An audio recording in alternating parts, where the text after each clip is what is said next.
Opa, foi? Tá gravando já? Tá, bom Tá dia, sim, gente. bom dia a todos, bom dia a todas. Para aqueles que vão assistir de manhã, bom dia, que vão assistir à tarde, boa tarde. Os que vão assistir à noite, boa noite, pessoal. Eu sou o Eto, professor de redação. Eu e a minha amiga Kemily, que estão vendo, ela vai contar um pouco para vocês, além da sua experiência acadêmica, naturalmente, mas sim como elaborar uma redação para o Enem, específico para o Enem, né, além da estrutura, de todas as informações bastante significativas de elaborar uma boa redação. Lembrando que a redação ela é importante em qualquer processo de seleção, seja vestibulares ou concurso público, na medida em que uma etapa que vocês naturalmente podem aí, lograr o êxito, alcançar o objetivo no caso, lograr êxito, é o objetivo. Conseguir a vaga, né? A redação, por exemplo, para quem for fazer da Unesp, por exemplo, acho que quando chove desempate, a redação é onde que vai levar você aí a alcançar a vaga. E não é nem também. Muitas pessoas conseguem curso de medicina, por exemplo, direito, vagas concorridas pela redação, tá bom? Então, isso é muito importante a aula de hoje. Então, a aula de hoje será sobre a redação do Enem, tá bom? Eventuais dúvidas, eu peço, o pessoal que está presente pode se manifestar no chat, levantar a mão, fique à vontade para interferir a Kemily para perguntar. O pessoal que tiver alguma dúvida depois pode se manifestar ou no grupo, através do Classroom. A gente já está respondendo aí as suas dúvidas. Eu posso encaminhar para a Camila, incomodar ela para ela estar respondendo. Tá bom, Camila? Então é o seguinte, depois que a Camila terminar, eu vou dar o prosseguimento. Tá bom, Camila? A aula é sua. Sinta-se à vontade, se apresente. Deixar você se apresentar, acho que você vai fazer isso com mais propriedade que eu. Oi, gente. Bom dia, boa tarde, boa noite. Não sei o horário que vão ver a gravação, de repente. Bom dia para quem está vendo ao vivo. O Edson já fez uma breve apresentação de mim. Meu nome é Camille, eu tenho 18 anos. Eu também sou vestibulanda, assim como vocês, estou no meu primeiro ano de cursinho. E, bom, fui convidada pelo Edson para dar essa aula hoje, porque eu faço um curso de redação. Eu faço um curso de redação desde o ano passado, então já vai uns 2 anos para a conta. E apesar de eu não ter passado de primeira na faculdade que eu gostaria, né, que era a USP, graças à nota da redação que eu tive no Enem, eu consegui aprovação na UFMG, que é a segunda melhor de direito do país. E eu só basicamente não fui porque eu decidi tentar mais uma vez a faculdade dos meus sonhos. Eu sei que quem é vestibulando tem, né, a faculdade xodozinho, e se não tem, tem aquela, né, que deseja estar, que acha que vai ser mais prazeroso, enfim, menos chato, né? E, enfim, eu consegui uma nota bem legal na redação, graças a esse curso que eu faço. E eu acho que eu tenho umas dicas bem legais para passar com relação a isso. E espero que essa aula seja contributiva nesse sentido. Sobre dúvidas, podem fazer à medida que elas forem surgindo, tá? Não precisa deixar para o final. Como não tem muita gente, acho que dá para rolar até uma aula personalizada, responder dúvidas específicas, e, enfim, sanar bastante aí e dar esclarecimento sobre essa área, né? E como a Edson já explanou, a redação ela é fundamental para sua aprovação. Não só isso, né? Ela pode te salvar muitas vezes, ela te dá um bom alicerce ali, dependendo de como você sair nas outras áreas. Então, você ter um bom desempenho nela, eu acho que é crucial, né? Nesses dos diversos vestibulares que a gente faz. E, bom, eu vou começar aqui a apresentação para dar os tópicos da nossa aula, né? Bom, basicamente, né, como a gente já falou, a gente está na semana do Enem, então a gente vai ter uma aula de redação do Enem. Alguns pontos que eu gostaria de dar sobre a redação do Enem sobre o estilo deles, né? A gente sabe que o Enem, ele gosta de problemas sociais, eles geralmente são bem específicos, eles não dão temas muito amplos. Se eu não me engano, saiu que o tema desse ano vai ser um pouco mais aberto, né? Vai dar para explanar um pouquinho mais. Mas eles geralmente se focam em alguma temática, enfim, algum problema específico, e sempre, na maioria das vezes, relacionado ao Brasil. Dentro disso, né, deles relacionarem ao Brasil, eles têm a proposta de intervenção, que é basicamente o diferencial da redação do Enem, que é, na conclusão, você apresentar soluções que venham do Estado, né, que o Estado possa prover para melhorar aquela situação. Então, a nossa aula ela vai se dividir em estrutura da redação do Enem, em exemplos de redações do Enem, de coletâneas de textos motivadores, dicas que eu posso dar com relação a isso, e a gente também vai fazer uma leitura dos tópicos da cartilha de correção do Enem, tá? Então, começando a estrutura, a gente tem aquele básico, né? Feijão com arroz, que é a introdução, o desenvolvimento e a conclusão. Gente, perdoa os meus cachorros latindo, eu até coloquei eles lá fora, mas eles latem mesmo. Enfim, eu vou só compartilhar aqui a tela com vocês para a gente começar a falar sobre a estrutura. E se meus cachorros atrapalharem muito, vocês podem avisar aí também no chat que eu vou tá vendo na medida do possível. Tá compartilhando? Tá apresentando? Vocês estão vendo minha tela? Tá sim. Ah, perfeito. Gente, qualquer coisa podem fazer pergunta no áudio, tá? Se eu não estiver vendo o chat, enfim, à medida que ela surgir. Então, como eu estava falando aqui, né? A aula vai se basear nesses tópicos, eu já falei um pouquinho do estilo, né? Que o que diferencia basicamente o Enem é que ele se foca no Brasil, um problema social específico, ele vai ter a proposta de intervenção. A gente vai falar da estrutura, exemplos, dicas e os tópicos da cartilha de correção. Como eu falei, né, a gente tem essa estrutura básica de toda a redação, que é você ter a introdução, o desenvolvimento e a conclusão, que é basicamente você seguir uma sequência lógica onde você vai apresentar, onde você vai desenvolver e você vai dar um fechamento para aquele determinado tema.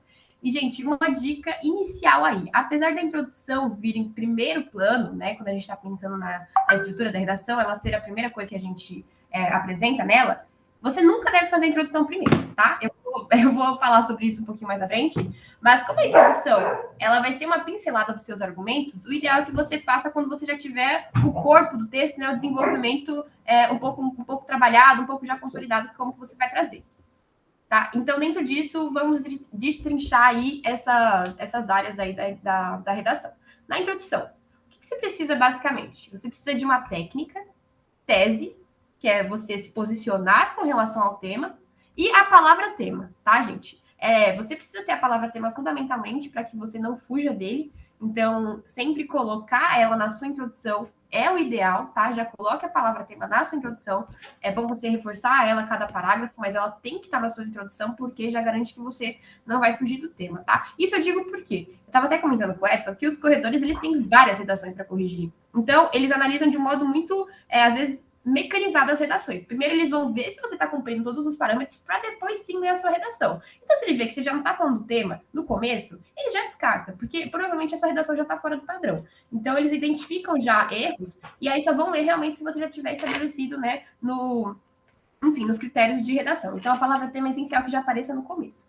E o que vai ter na sua introdução, né? Como eu falei, pincelada dos seus argumentos. Você vai começar com a técnica. O que é a técnica? Como eu falei, você tem tipos de técnica. Você tem a definição, você tem a linha histórica, analogia, por pergunta, enumeração, constatação de um fato. Você pode começar da maneira que você quiser, tá? Ou da maneira que você, enfim, já estiver treinando, se habituando. Eu tenho até aqui uns exemplos de, por exemplo, linha histórica. Você vai dar a raiz do problema. Então, por exemplo, se você está com um tema aí sobre, sei lá, feminicídio, algo relacionado às mulheres, se você vai trazer, sei lá, na introdução uma linha histórica, você pode falar sobre sociedade patriarcal, como isso foi formado, enfim, como essa posição de submissão das mulheres já começa há muito tempo. Enfim, quando você vai para uma analogia, você vai fazer uma metáfora, né? Então, você pode relacionar com outra coisa, né? Uma metáfora é você dizer algo usando outros exemplos, né? Você vai dar uma ilustração, você vai dar uma imagem para o seu texto, tornando, né, abstrato, algo do tipo que você queira falar. Você tem a por pergunta, que é a maiêutica. Então, tipo, você pode começar, se você está falando de um tema subjetivo, sei lá, de repente, amizade. Aí a gente pode falar assim, tipo, você realmente acha que pode viver sem amigos? Aí você, tipo, já tem que responder logo em seguida. Não, o que poderia, como que a gente poderia, se a gente é um ser social, viver sem amizades, enfim, é do ser humano criar vínculos sociais. Você pode começar por esse tipo de técnica também, por pergunta, que tem que ser respondida logo em seguida. Enumeração.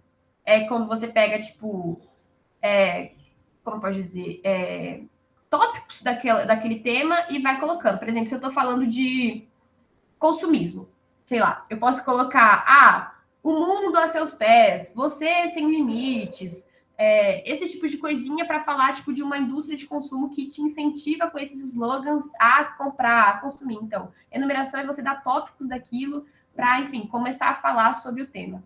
E você pode fazer uma constatação de fato, que é basicamente uma citação. Sei lá, se você estiver falando de educação, você pode começar por Paulo Freire, falar o que ele pensava da educação e relacionar com o tema, né? Nesse sentido, a gente evidencia que a educação, enfim, é fundamental para a construção da sociedade. Então, você tem vários tipos de técnica, é basicamente isso que eu estou tentando englobar, que é como você vai introduzir o seu tema, tá? É uma maneira de você estimular o leitor, o corretor, a ler o seu tema, né? Introduzir de uma maneira reflexiva aquilo, e por fim, né, você vai apresentar a tese, né, que é o que você vai se posicionar com relação ao tema. Nisso, como o Enem, ele é um modelo, né, de redação que exige que você problematize, então a sua tese vai ser problematizar aquilo. Então você já vai pincelar os seus argumentos. Você vai vir com a técnica que você quiser, né, definição, história, analogia, enfim, e já vai vir pincelando as problemáticas que circundam esse tema, né? Se você está falando de feminicídio, você fala aí sobre a questão de, enfim, de submissão das mulheres, de medo, né, da posição dessas mulheres na sociedade, e você já fala sobre a palavra tema. Por isso que é tão importante a mista que a gente fale, né, que a gente discuta, debata esse tema do feminicídio, né, enfim, para que isso seja mais esclarecido, enfim, resolvido na sociedade. Como eu falei, tem que ter a palavra tema logo no começo, né, logo na sua introdução. Só que, como eu disse, a introdução ela vai pincelar os seus argumentos, né? Ela tem que pincelar os seus argumentos. A introdução de qualquer coisa, qualquer texto que você estiver fazendo, é basicamente um resumo daquilo que a pessoa vai ler. Então, se você ainda não sabe que argumentos você vai trazer, não tem como você montar uma introdução. Então, o ideal é que você pense primeiro nos argumentos que você trará no seu desenvolvimento, para depois bolar essa introdução, tá? Ela eu sempre deixo para o final, porque eu vou ver o que eu coloquei no meu texto e sintetizar aí na introdução. Aí a gente vai para o desenvolvimento, né? Que eu falei que é o que a gente pensa em primeiro lugar, apesar dele vir em segundo. Basicamente, a gente pensa em dois argumentos, né? Para redação. Você pode colocar três, mas o ideal é que você coloque dois, né? No caso. Então, você tem o argumento 1. Eu costumo seguir uma sequência que é de causa e consequência. Então, no argumento 1, eu acho legal que a gente identifique a raiz do problema. Eu acho legal, então, aí trazer uma linha histórica, né, no caso. Por isso que eu coloquei lá, né, na técnica aqui, linha histórica, mas eu acho que ela não é muito efetiva para a introdução, porque eu acho que ela é interessante de vir no argumento 1. Então, se você já coloca uma linha histórica na introdução, se você colocar uma linha histórica no argumento 1, vai ficar algo repetitivo e você também vai ter que pensar em outra linha, né, que não seja que você já tenha colocado. Então, eu indicaria outros tipos de técnica, né, para introdução. E, enfim, para conseguir colocar aí essa causa do problema no argumento 1. Então, voltando ao exemplo do feminicídio, né? Se a gente está falando de uma sociedade patriarcal que já colocou a mulher em uma posição de submissão há muito tempo, se a gente já trazer essa linha, a gente pode falar, diante desse cenário, né? A gente pode, justifica-se, né? A atual ocorrência, né? De violência contra a mulher e dos casos de feminicídio, né? Enfim, tão problemáticos para a sociedade. Então, você pode, a partir do momento que você coloca uma linha histórica, já relacionar com o seu tema, né? E aí, como eu coloquei aqui, ó, depois de todos os argumentos, você fecha com a tese. Né? Você coloca essa questão aí da maneira que você quiser, né? Introduz ela e já fecha com a tese. Tipo, diante disso, justifica-se, aí você volta a falar do tema, feminicídio, tá? Aí você vem ao argumento 2. O argumento 2, ele é, na maioria das vezes, de atualidades.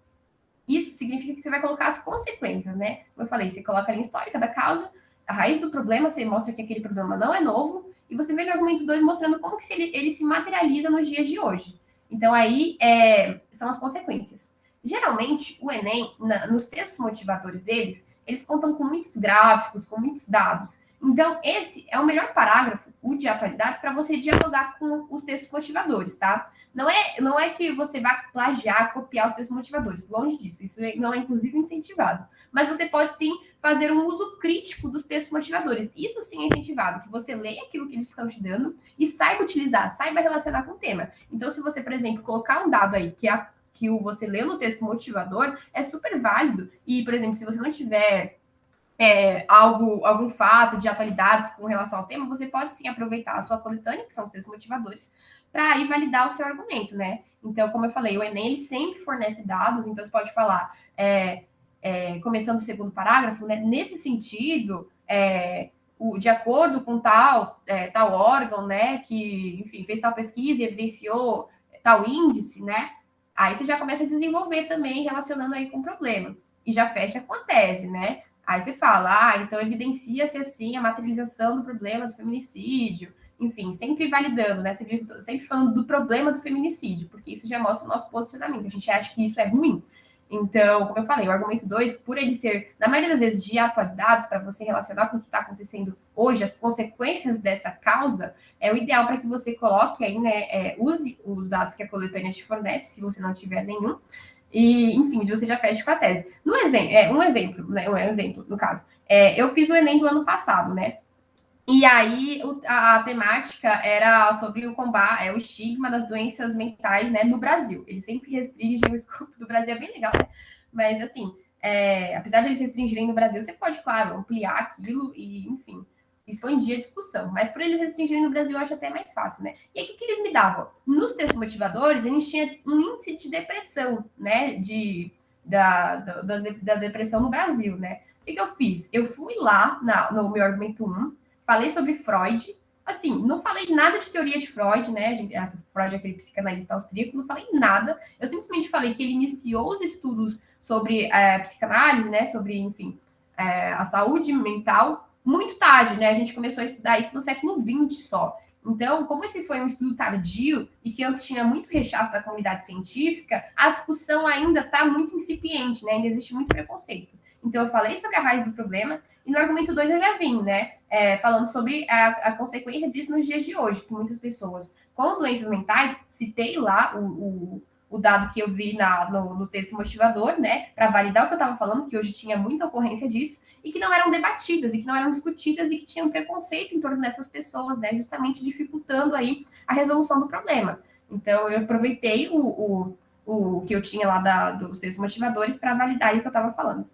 E aí eu coloquei um plus, né? Mais uma autoridade ou propriedade no assunto. Por quê? Como eu falei, o ideal é que você tenha 2 argumentos. Mas se você tiver 3, é maravilhoso. Então, se de repente você vir aí, ó, no argumento 1, dando uma linha histórica, a raiz do problema, no argumento 2, mostrando como isso acontece nos dias de hoje, no argumento 3, trazer uma autoridade ou uma citação, não precisa nem ser uma pessoa, né, um filósofo, um estudioso, sei lá. Você pode trazer até, por exemplo, a Constituição, já valida ainda mais, né? Já mostra que você tem um repertório maior do que você já está trazendo. E depois eu vou dar umas dicas de citações coringas, que é bem legal que vocês tenham em mente, porque a Constituição, por exemplo, dá para usar em várias coisas e já é um repertório a mais que você está colocando ali, sabe? Um argumento a mais que já valida a sua tese, né? A sua construção. E aí eu coloquei conectivos. Então, a gente tem conectivos para introduzir o tema, que, por exemplo, quando você vai colocar o argumento 1, você pode colocar em primeira análise, ou analisando o tema em perspectiva histórica, ou, sei lá, convém ressaltar a princípio. Tem muita gente que usa a priori, né, que é a mesma coisa que primeiramente. Você pode dar uma enfeitada, mas é basicamente você falar em primeiro lugar, né? Você está começando, é o argumento 1, então é intuitivo que você coloque, né, primeiramente, em primeiro lugar, em primeira análise. Então, beleza. Para dar continuidade, né? Por exemplo, se você se você ainda está no argumento 1, mas, enfim, precisa fechar aquela linha de raciocínio e dar continuidade, você pode falar, nesse sentido, sobre esse viés, nessa perspectiva, enfim, para dar continuidade, você pode ir colocando essas linhas nessa lógica, nesse sentido. Para adição eu digo mais para você iniciar o argumento 2. Por exemplo, você pode colocar ou o basicão, assim, tipo, em consequência disso, você pode começar o segundo argumento falando assim, se você for colocar uma consequência. Em consequência disso, ou, enfim, em segundo plano, em segunda análise também é válido e colocar aí como que isso se materializa, enfim, ou ademais, né, também cabe. E para contrapor. Para contrapor, por exemplo, é quando você coloca na linha histórica algo que deveria ocorrer, ou que tipo, a sociedade se estruturou para que ocorresse assim, mas não acontece desse jeito. Então, você pode falar que, por exemplo, se você está falando de educação, tá? A gente vai ver os textos motivadores em que o tema foi isso, né? De um ano que era a evasão escolar. Tá, você começou lá a introdução, falando dos problemas, por que acontece a evasão escolar e por que é importante a gente combater a evasão escolar. Aí você vem na linha histórica, você não precisa necessariamente dar uma causa do problema, mas é o ideal que você traga uma linha histórica. Então, você vem falando que a educação é importante, né? Ela serve para várias coisas, desde os primórdios da humanidade, a gente já identificou isso, enfim. Se você quiser até falar de período clássico, onde lá na Grécia começou tudo, enfim, a gente já percebe a importância da educação e falar que aí sim é importante combater a evasão pela importância da educação, que também é uma linha histórica, não é a causa do problema, mas você está vendo a raiz da educação. E aí você vem no argumento 2. Tipo, você pode colocar, por exemplo, outro sim, né? Você pode falar outro sim, ou tipo, no entanto, ou tinha até um que era bem legal para contrapor, que enfim, aí você pode colocar apesar disso, enfim, para contrapor, para dar esse destaque de uma coisa a outra, para você mostrar que algo que deveria ocorrer não está ocorrendo, você pode usar esses conectivos, né, de contraposição, né? E acabou de sair aqui uma notícia de redação nota 1000 do Enem. Enfim, aí você tem vários conectivos que servem para diferentes coisas, né? Para introduzir, para dar continuidade, para adicionar e para contrapor, né? Aí, gente, eu tinha conversado com o Edson, ele falou que, tipo, a galera já está bem familiarizada com essa estrutura de redação, de desenvolvimento enfim, introdução também. E aí eu decidi focar mais na conclusão, né? Porque, como eu falei, o Enem, ele tem o seu diferencial na proposta de intervenção. Então, é ideal que a gente internalize bem o que é isso e compreenda da maneira mais efetiva possível. O que é a sua conclusão? Sua conclusão é a retomada daquilo que você está falando, de tudo aquilo que você trouxe, mais a solução para aquilo. Então, a retomada vai funcionar como você simplesmente sumarizar tudo aquilo. Você vai falar, portanto, diante dos argumentos citados ou diante dos fatos supracitados, né, materializa-se ou evidencia-se a importância da educação. Nesse sentido, né, aí você já começa as soluções. O que eu falo? Que 2 soluções são o ideal. Por quê? A parte mais importante do Enem é a conclusão. Então, assim, você pode inclusive, se aplicar muito mais na conclusão, a gente vai fazer análise de redação em que a conclusão é maior do que todos os parágrafos do texto, porque é o que eles de fato valorizam mais. Então, quando eu falo 2 soluções, é para você rechear e deixar ela mais completa. E outra coisa, quando a gente tem 2 soluções, ou a possibilidade da gente ter esquecer de um elemento em um, mas ter um elemento na outra, é uma chance da gente, enfim, pontuar ou enfim, não perder ponto por conta de algum deslize, né? Então, 2 garantem mais que a gente faça tudo certinho. Então, eu coloquei uma macro e uma micro. O que seriam essas 2 soluções? Uma macro seria, no caso, o Estado. Então, se a gente falar, voltando aqui ao tema da educação, a educação é importante, né, diante dos fatos sobre o Estado, a gente evidencia que o desafio de combater a evasão escolar, enfim, importante, a gente coloca assim. Nesse sentido, compete ao Estado, enquanto mediador dos conflitos sociais, promover políticas de combate à evasão e mantimento da constância escolar, tá? Aí eu coloquei aqui, ó, os elementos que você tem que ter na proposta de intervenção. Então, você tem que ter ação, agente, modo, meio, efeito e um detalhamento, tá? O detalhamento é só você colocar um complemento aí no que você está falando. Eu vou dar um exemplo.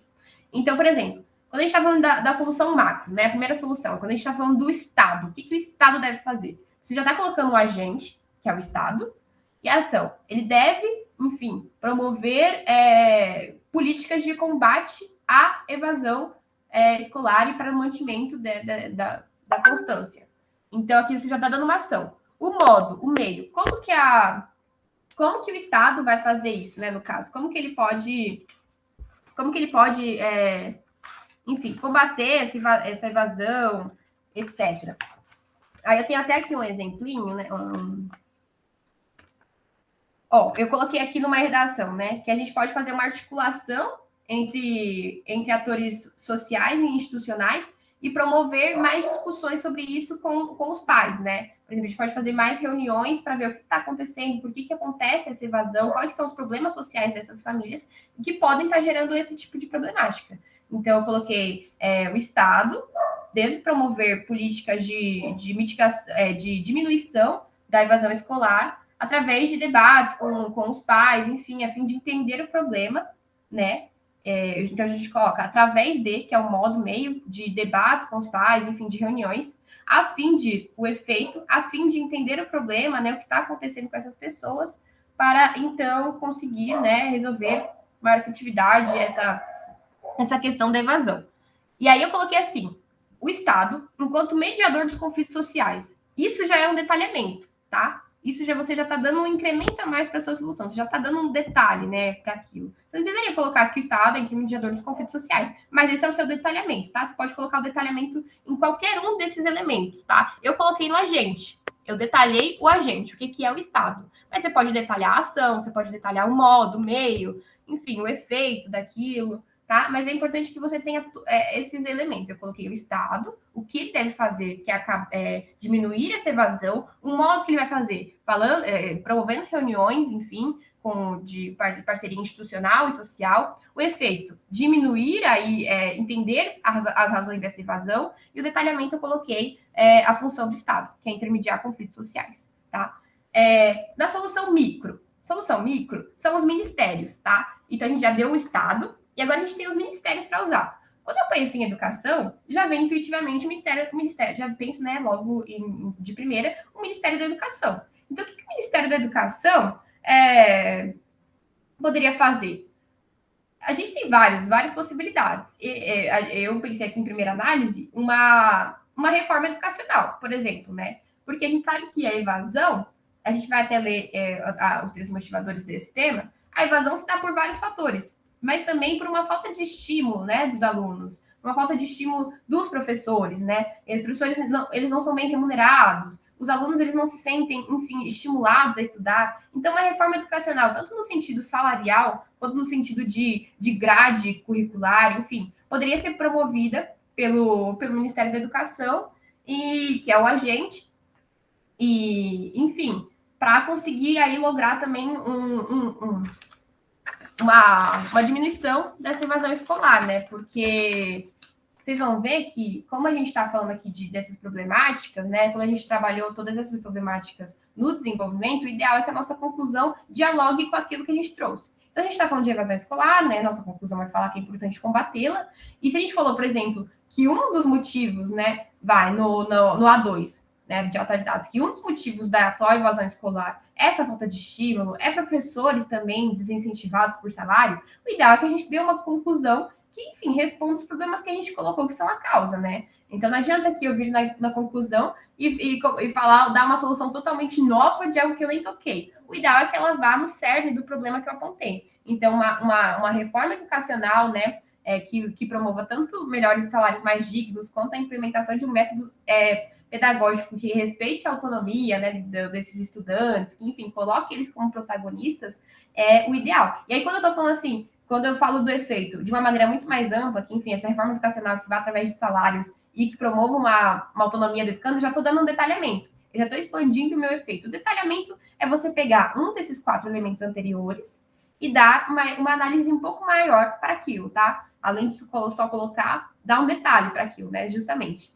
A gente tem conectivos de conclusão, tá? Nesse sentido, tipo, para você iniciar a conclusão. Você pode colocar, portanto, como eu falei, portanto, start, diante dos fatos supracitados, diante dos aspectos citados, você já começa. Aí, quando você quer, por exemplo, colocar a outra solução, a solução micro, que eu falei, né? Você vai colocar lá, portanto, compete ao Estado. Aí você pode colocar, ademais, cabe ao Ministério da Educação, não sei o que, sabe? Para quando você quer, sempre o coletivo de conclusão, quando você quer introduzir essa segunda, é sempre o coletivo de adição, né? Então, esse ademais é o ideal. E aí eu coloquei uma autoridade, mas que na verdade você pode fechar a sua redação. Você terminou de colocar as duas soluções, você já pode fechar a sua redação com alguma coisa que você citou. Por exemplo, a Constituição, que é uma citação coringa. Se você colocou lá que, voltando, né, falando aqui, vamos usar nessa conclusão só o tema de educação. Se você colocou lá que o artigo, se não me engano, é o 205, ele garante educação para todos, mas a gente está vendo que isso não está sendo tão efetivo, que isso não está sendo colocado da melhor maneira, ou que o Estado, que deveria incentivar essa educação, não está cumprindo o seu papel, você pode colocar, depois que se retomou a sua redação, colocou lá as duas soluções de Estado e de um Ministério, você pode colocar, portanto, diante disso, né, através de um apoio e incentivo do Estado, poder-se-ia haver uma educação enfim, poder-se-ia validar o artigo 205 presente na Constituição, sabe? Você pode retomar algo que você disse lá no seu desenvolvimento, que eu coloquei autoridade no geral, para dar uma impressão de fechamento, sabe? Então, você veio lá, retomou, colocou suas duas soluções, você pode dar aí essa retomadinha no que você trouxe, né? Dessa forma, poder-se validar o artigo 205 da Constituição, já dá uma impressão de fechamento, né? Você retoma o que você falou de uma maneira reflexiva, né? Bem legal que você coloque isso. Mas se você também não tiver citado nada do tipo, não tem problema. Você pode já encerrar de uma maneira mais básica, só com as duas soluções, tá? Gente, alguém tem alguma dúvida sobre o propósito de intervenção? Eu não sei se eu passei muito rápido. Alguém tem alguma dúvida de como encaixar os agentes? Algum dos elementos? Tranquilo, Dart? Perfeito. Qualquer dúvida, a gente pode perguntar no microfone, tá? Vou voltar aqui então.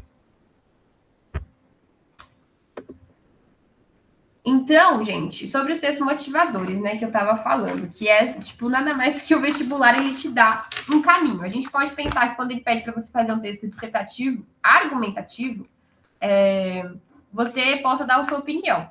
Não necessariamente, tá? Principalmente o Enem, quando ele trata de uma problemática social, a gente sabe que aquilo é uma problemática social, então que você vai se postar de uma maneira crítica, evidenciando que aquilo é um problema, tá? Então, a gente vai ver aqui os textos motivadores, exemplos, para a gente fazer a leitura mais direcionada possível, tá? Porque o vestibular, ele te dá um caminho, principalmente o Enem. Alguns vestibulares, né, como, por exemplo, não sei se vocês vão prestar FUVEST, eles também fazem isso, sabe? Mas, tipo, alguns textos são mais implícitos, alguns textos mais explícitos, mas, de toda maneira, você vai ter uma maioria ali. Desculpa, veio uma notificação aqui. Você vai ter uma... Edson, pode falar. Não, pessoal, eu queria aproveitar essa oportunidade, essa parte que a Kemi está falando dos textos motivadores. Assim, a gente tem que se posicionar, mas é interessante pensar porque eles estão lá por um motivo. Então, como eu falei para vocês, o examinador espera algo da pessoa que ele vai examinar. Então, os textos motivadores, agora que a Kemi vai nos orientar, eu peço que vocês foquem bastante nessa questão, além do que já foi dito, porque essa é uma parte muito importante na hora que o examinador vê, poxa, ele viu os textos motivadores, ele teve uma percepção crítica, e isso é muito importante. Isso vai te ajudar a que você chegar no vestibular e falar, poxa, eu não sei nada sobre esse tema, e agora? Então, você senta, você leia o tema calmamente, você fala, bom, ele espera isso. Então, ele vai mais ou menos tipo, te indicar qual é o posicionamento que ele espera, naturalmente, que você pode se posicionar da forma que você quiser, mas ele espera um posicionamento do candidato. Então, é isso, pessoal. Obrigado, Exato, perfeita contribuição, Edson. Exatamente. Os textos motivadores, eles estão ali por algum motivo. Gente, eu não sei como que fica a minha tela quando eu volto assim, é que eu queria olhar para o pessoal, mas eu vou deixar aqui no slide. Enfim, os textos motivadores, eles te dão um direcionamento, né? Eles estão ali por um motivo, não só para te familiarizar com o tema, se de repente você não conhece nada, mas eles te dando um viés, né? A gente estava até falando pro Edson, a gente estava conversando, que são textos tendenciosos, né? Na FUVEST, por exemplo, a gente tinha um tema super amplo. Eu falo que eu gosto do Enem porque o tema é mais restrito, a gente sabe exatamente o que a gente precisa falar. Na FUVEST a gente tinha assim, o mundo está fora de ordem. Tem várias coisas que você pode falar para falar que o mundo está fora de ordem, sabe? Mas o que o vestibular te dava nos textos motivadores? Que o mundo está fora de ordem. Se você ia falar sobre desigualdade, sobre questão ambiental, né, climática, ele não estava nem aí. Ele te dava vários textos com vários caminhos para você seguir, mas ele te dava caminhos que mostravam que o mundo estava fora de ordem. Então você não poderia simplesmente. Claro que você poderia falar, não, o mundo não está fora de ordem. Sei lá, ser super quebrador de padrão, disruptivo, e enfim, lançar a braba lá. Mas o que ele queria que você falasse de que o mundo estava fora de ordem, porque apesar de ele te dar vários caminhos, os textos sempre levavam a entender isso, tá? Então, como a Edson falou, os textos eles estão lá para alguma coisa, não só para te introduzir ao tema, te apresentar aquilo que está sendo falado, tá? E aí, como eu falei, quando você, por exemplo, usa lá no A2, no argumento 2, né, de atualidades, um dado que aquilo te forneceu, você mostra que você leu aquilo de maneira crítica, que você sabe relacionar o que está ali nos textos motivadores com a sua tese, né, com a sua redação, tá? Enfim. E também, gente, quando a gente está falando de texto argumentativo, dissertativo, você tem que argumentar, você tem que se posicionar, tá? Tem que tomar muito cuidado para não fazer um texto expositivo, tá? Então, você tem que estar sempre como, ó, eu vou até voltar aqui no slide, que é aqui, ó, eu sempre coloco assim, ó, fechar com a tese. Fechar com a tese, que é você, tipo, sempre que você colocar, por exemplo, uma linha histórica, sobre, sei lá, escola, né? Se você for falar da Grécia Antiga, né, da valorização que eles davam a isso, tem que falar. Por isso é importante combater a evasão escolar. Por mais que você já tenha trazido na introdução, é bom você estar sempre reafirmando isso, tá? Reafirmando para mostrar que você está se posicionando sempre, tá? Que é isso que um texto argumentativo espera de você. Então, tá, textos motivadores. Aí a gente vai aqui, ó, fazer agora uma análise de alguns textos motivadores que foram tema do Enem, tá? Então, ó, gente, primeira dica de todas. Sabe quando você tá lá, com pouco tempo no vestibular, e você vai ler a primeira pergunta para depois ver o textão? Exato, a gente vai fazer exatamente isso com o tema da redação. Você vai, primeiro de tudo, ler o tema, tá? Antes de ler qualquer coisa aqui. Por quê? Você vai com uma leitura direcionada, com uma leitura mais atenta para o que eles querem de você. Então, a gente vai aqui já direto para a proposta, que é... Enfim, aqui eles sempre fazem o mesmo padrãozinho, né? Diz um texto dissertativo, argumentativo, nanana. E aí vai, ó, evasão escolar, como eu estava falando, e os seus desafios para a sociedade brasileira. Evasão escolar, enfim, essa saída de alunos da escola, enfim, essa não constância escolar. Então, eles falam evasão escolar e seus desafios para a sociedade brasileira. E aí tá, aí sim você vai ler os textos. Aí você vai lá no texto 1, geralmente algum esclarecimento, tá? Aí é contraditório, mas o jovem se afasta da unidade de ensino buscando obter uma vida melhor, tá? Então, tipo, como assim? Ele sai da escola para obter uma vida melhor? Ah, isso às vezes é um fator socioeconômico. Às vezes essa pessoa, ela precisa ajudar com a renda de casa, né? No sustento da família. Tá, beleza. Então, a gente já anota isso daí, uma vida melhor. Então, uma das razões da evasão, que é o nosso tema, tá vendo como é importante a gente ler o tema primeiro? Às vezes, ter que trabalhar. Fator socioeconômico, desigualdade social, enfim. E quando chega a fase adulta, em que há uma procura por uma melhor posição no mercado de trabalho, ele depara-se com uma realidade da sua falta de preparo e regressa aos bancos escolares, causando disparidades intelectuais ou problemáticas institucionais, uma vez que há a necessidade de criar grupos etários diferenciados para a conclusão do ensino. Então, por exemplo, a gente tem aí o EJA, etc., que são tipo grupos de ensino para esse retorno das pessoas, né, em outra fase, nas fases adultas, para o ensino. Então tá, desse primeiro texto, o que a gente pode aprender? Como eu falei, eles saem para obter uma vida melhor, então a gente sabe que, tipo, uma das causas é o fator socioeconômico de desigualdade, às vezes eles precisam trabalhar, então, tipo, a gente tem uma fase de estudo, trabalho, enfim, às vezes a pessoa precisa pular isso, enfim, e já participar aí da atividade da casa. E aí a gente tem lá falando sobre o mercado de trabalho, que valoriza muito essa parte intelectual agora. Ai, meus cachorros. E, enfim, né? Aqui que a gente pode tirar mais. Ó, disparidades intelectuais. Causando disparidades. Isso é o vocabulário. Vocabulário também, gente. É super importante que a gente aproveite nos textos motivadores, tá? Vocês podem ir tirando o que vocês puderem de sinônimo. Sempre tem sinônimo do seu tema.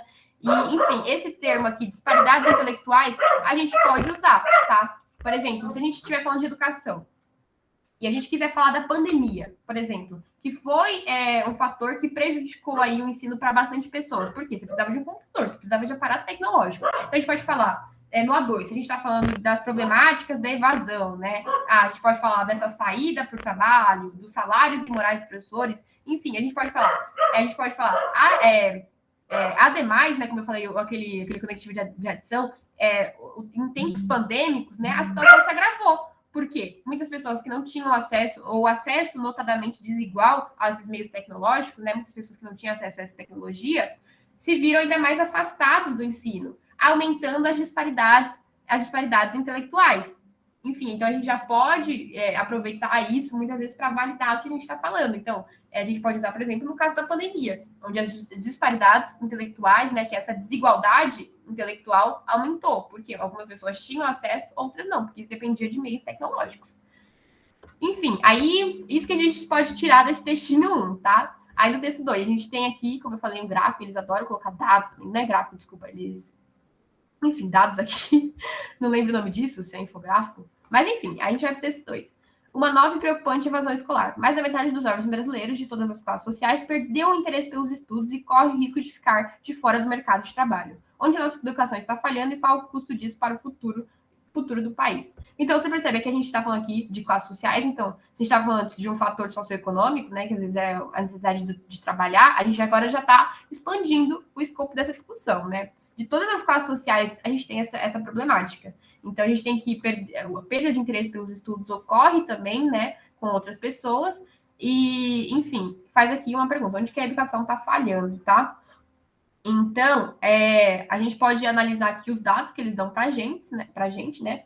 Por exemplo, aqui, ó, 11 milhões de jovens no país não estudam nem trabalham. Isso é um número muito, muito grande, né? Então, não estudam nem trabalham. É um dado que a gente pode aproveitar, por exemplo, se a gente quiser colocar em atualidades, a gente pode sim pegar, ó. A gente só tem que ver, né, certinho de onde que está vindo esse dado, porque a gente sempre tem que colocar de onde que a gente está tirando aquilo, ó. Então, a gente vem aqui da pesquisa do Risco Brasil, uma instituição assim, e, enfim, colocar, né? A gente pode... Ou a gente também pode fazer, por exemplo, de uma maneira ainda mais crítica. Se aqui ele está falando assim, ó, 62% não estuda no ano adequado da sua idade. Você pode pegar e fazer o inverso. A gente tem 62%, isso significa que 48%, não me falha aqui as continhas, 48%? Não, 38%, de 38% só estudam no ano adequado da sua idade, sabe? Você pode usar de uma maneira inversa. Se ele está falando 62% não estuda, você pode falar apenas 38% das pessoas concluem aí o ensino na fase correta, na faixa etária correta. Você pode usar também de uma maneira que não necessariamente seja igualzinho que está aqui, tá? Enfim, aqui a gente tem dados, como eu falei, que dá para serem aproveitados aí no A2. A gente tem o 3, né? Que fatores que geram evasão escolar. Então, a gente tem as razões mais frequentes que abrangem a ausência de interesse pela escola, são os transtornos ou dificuldade de aprendizagem, a necessidade de trabalhar e a falta de estímulo familiar. Então, a gente já pode pegar várias coisas aqui, ó. A ausência de interesse pela escola, transtornos ou dificuldades de aprendizagem, que são essas disparidades intelectuais, essas desigualdades intelectuais, a necessidade de trabalhar, a falta de estímulo familiar, enfim, problemas de acesso ao estabelecimento de ensino. Então, a gente já tem várias problemáticas que a gente pode colocar. A gente pode colocar isso tanto no nosso parágrafo de atualidades, falar as problemáticas disso, tanto na nossa introdução. Como eu falei lá, aquela técnica de enumeração, que é você colocar vários tópicos da problemática. Então, você pode colocar lá, tipo, falta de estímulo, necessidade de trabalhar, falta de incentivo da família, são fatores que geram evasão escolar, né? Por exemplo, a gente pode, se você for, enfim, colocar outra coisa, você pode falar, nesse sentido, né, essa problemática que envolve essas áreas, enfim, desenvolver, já pincelar, né, como eu falei, você tem que pincelar os seus argumentos, então não sei necessariamente o que eu traria depois, né, você pode falar sobre a importância da educação, como eu falei, se você for falar sobre a Grécia, no aula você pode falar nesse sentido, frente à magnitude de tal pauta, né, tão importante para, enfim, para o futuro, mercado de trabalho, etc., é importante que a gente combata essas problemáticas e, enfim, busque resolver a questão da evasão escolar, tá? Então, você pode aproveitar isso até mesmo se você for usar uma técnica de enumeração, que é você listar algumas questões desse problema que a gente está trazendo, tá? Enfim, a gente tem aqui outras questões que eles colocam, né, que eles dissecam aí o que eles estão falando, ligado ao contexto educacional em que o aluno está inserido, existem diferentes razões associadas a isso. A ausência de interesse pela escola pode ser ocasionada por diversos fatores, entre os quais estão a proposta pedagógica da escola, o tipo de metodologia e a adoção de práticas que privilegiem o produto da aprendizagem, mas que pouco se ocupam do processo, tá? Então, são posturas que não colocam o aluno como protagonista. Então, são posturas que enfim, desestimulam o aluno, né? Que se preocupam em colocar lá uma metodologia que não estão nem aí, enfim, como que aquilo vai ser aplicado, o processo, eles estão mais preocupados em só inserir aquilo sem, enfim, se preocupar como vai ser aplicado de fato, né? Então, daqui a gente pode pegar várias coisas, né? Se a gente está falando aqui da proposta pedagógica, o tipo de metodologia empregada pelos professores. Então, quando a gente, enquanto posição de aluno, sabe que alguns professores estão desmotivados e que isso tem a ver, principalmente, com uma má remuneração, né, com a falta de incentivo e de valorização dos professores, então aí da gente pode tirar algo, né? A gente tem também estruturas precárias, né? Não são todas as escolas que contam com uma infraestrutura boa, enfim, com um bom ambiente para estudo. E, enfim, são todas essas causas, né, que geram que a gente pode tirar daí desse trechinho que evidenciam, que falam sobre essa problemática, né? Enfim, a gente já... Você viu como quando a gente faz essa primeira leitura do tema para depois ir para os textos, a gente já vai com um olhar muito mais atento para o que eles dão para a gente, tá? Então, como eu falei, você já fica atento nos sinônimos, tá? Porque como você vai ter que ficar reafirmando a sua tese constantemente, né? Cada parágrafo, na sua introdução, na sua conclusão, é importante que você não fique sendo repetitivo, tá? Então, já busque aí, enfim, outros termos para falar daquela mesma coisa. Já pega aquele vocabulário rico que às vezes os textos te oferecem, tipo disparidades intelectuais, enfim, como elas são agravadas, como que elas ocorrem, você pode usar isso. Pode fazer o aproveitamento dos dados, enfim, você pode pegar várias coisas, né? Eu até peguei aqui também outro tem esse daqui da água, enfim, até peguei outro aqui para a gente ler, né?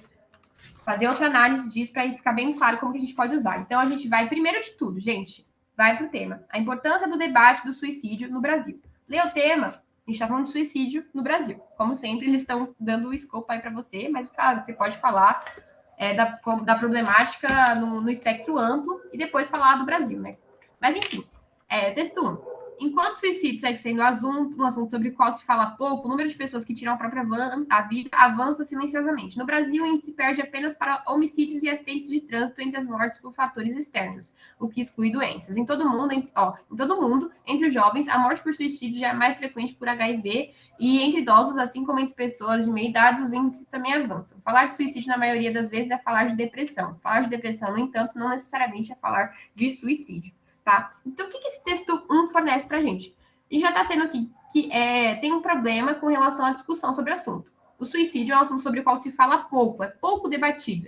Então, a gente percebe que tem uma nebulosidade no assunto, né? Se ele é pouco falado, ainda né, tem muito para discutir, enfim, o assunto se torna meio nebuloso por conta disso, tá? E aí a gente fala aqui, como eu falei, em todo mundo, entre os jovens, tá? A morte por suicídio já é mais frequente que por HIV.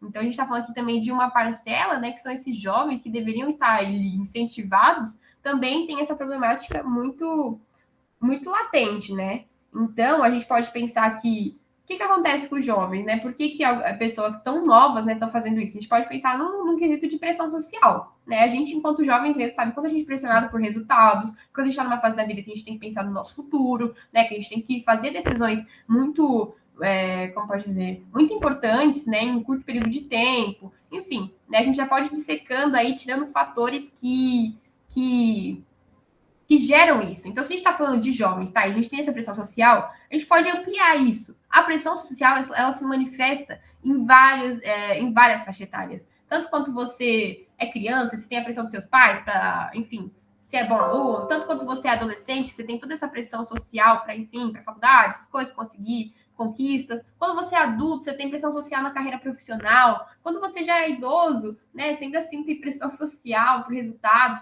né? É uma sociedade que a gente tem hoje que, enfim, quer que você seja produtivo sempre, e se você não corresponde a isso, você sofre, né? Então, a gente tem uma pressão social, né, que não só se manifesta nos jovens, mas em vários setores da sociedade. Caiu aqui uns negocinhos. Então, a gente tem essa pressão social. Então, beleza, a gente já conseguiu aprender aí um pouquinho de coisa do texto 1, tá? Aqui eu não vi nenhum vocabulário que a gente pudesse aproveitar, nenhum sinônimo. A gente já viu que é um assunto que é pouco debatido e que tem uma nebulosidade sobre ele. A gente não fala muito sobre o suicídio. A gente sabe que, tipo, tem até um tabu. E que, tipo, vendo só o jovem, a gente já conseguiu tirar que isso se vem de uma pressão social muitas vezes. E a gente vai para o texto 2. Aqui já tem um gráfico. Eles sempre vão dar dados, né? Então, aqui a gente tem os anos e aqui o índice de número de pessoas com 10 e 19 anos que se suicidaram no Brasil. Você pode pegar qualquer um desses dados, por exemplo, para materializar. Ah, tá, de acordo com o mapa da violência, a fonte, você tem que colocar a fonte quando você for colocar um dado, tá, gente? Você não pode colocar só o dado lá, por mais que ele esteja num texto motivador, sem dar a fonte, porque senão de onde que você está tirando aquilo, né? Senão parece que foram vozes da sua cabeça que colocaram aquilo lá. Então, você vai lá e analisa, né? Aí você pode colocar qualquer um desses dados, tá? Se você quiser. E como eu falei, é super válido usar. Aqui a gente também tem um outro tipo de gráfico e número para cada 100 mil habitantes, né? De suicídios por faixa etária no Brasil. Aqui também é legal, que você aproveite também do mapa da violência, creio, esse daqui é de 2016. Não, na verdade, não, esse daqui é de 2014. Eu creio que esse daqui também seja de 2014. Enfim, só foi depois elaborado em 2016, fizeram um compilado deles. Mas, enfim, você pode pegar também aqui, ó, 15 a 19 anos, você pode colocar 6,4 a cada 100 mil habitantes de 20 a 29 anos cometem suicídio.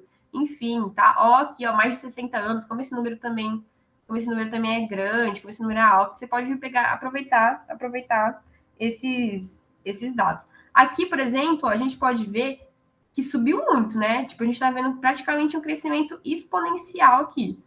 Será que, tipo, não sei, de repente tem a ver com redes sociais?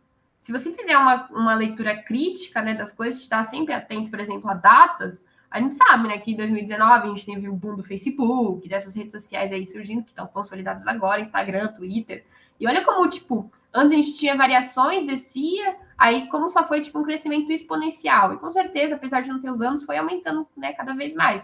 Então, tipo, olha, será que não tem a ver com outras questões externas, sabe? Tipo, sempre relaciona as datas com o contexto, sabe? Ligue as coisas e tal. A gente tá falando de suicídio, pressão social. A gente sabe que as redes sociais têm uma parcela de culpa muito grande nisso. Então, se a gente for analisar o ano, será que também não tem a ver com redes sociais? Pode ser. Então, você pode trazer as redes sociais também na sua redação, algo do tipo.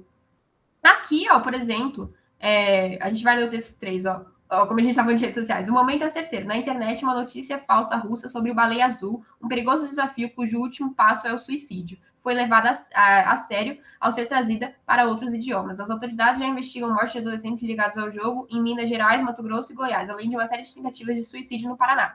Eu não sei se vocês ficaram sabendo desse jogo baleia azul, né, que teve, mas era basicamente um jogo onde o intuito final era que a pessoa cometesse suicídio. Realmente aconteceu e foi, enfim, um aplicativo que gerou isso, tecnologia.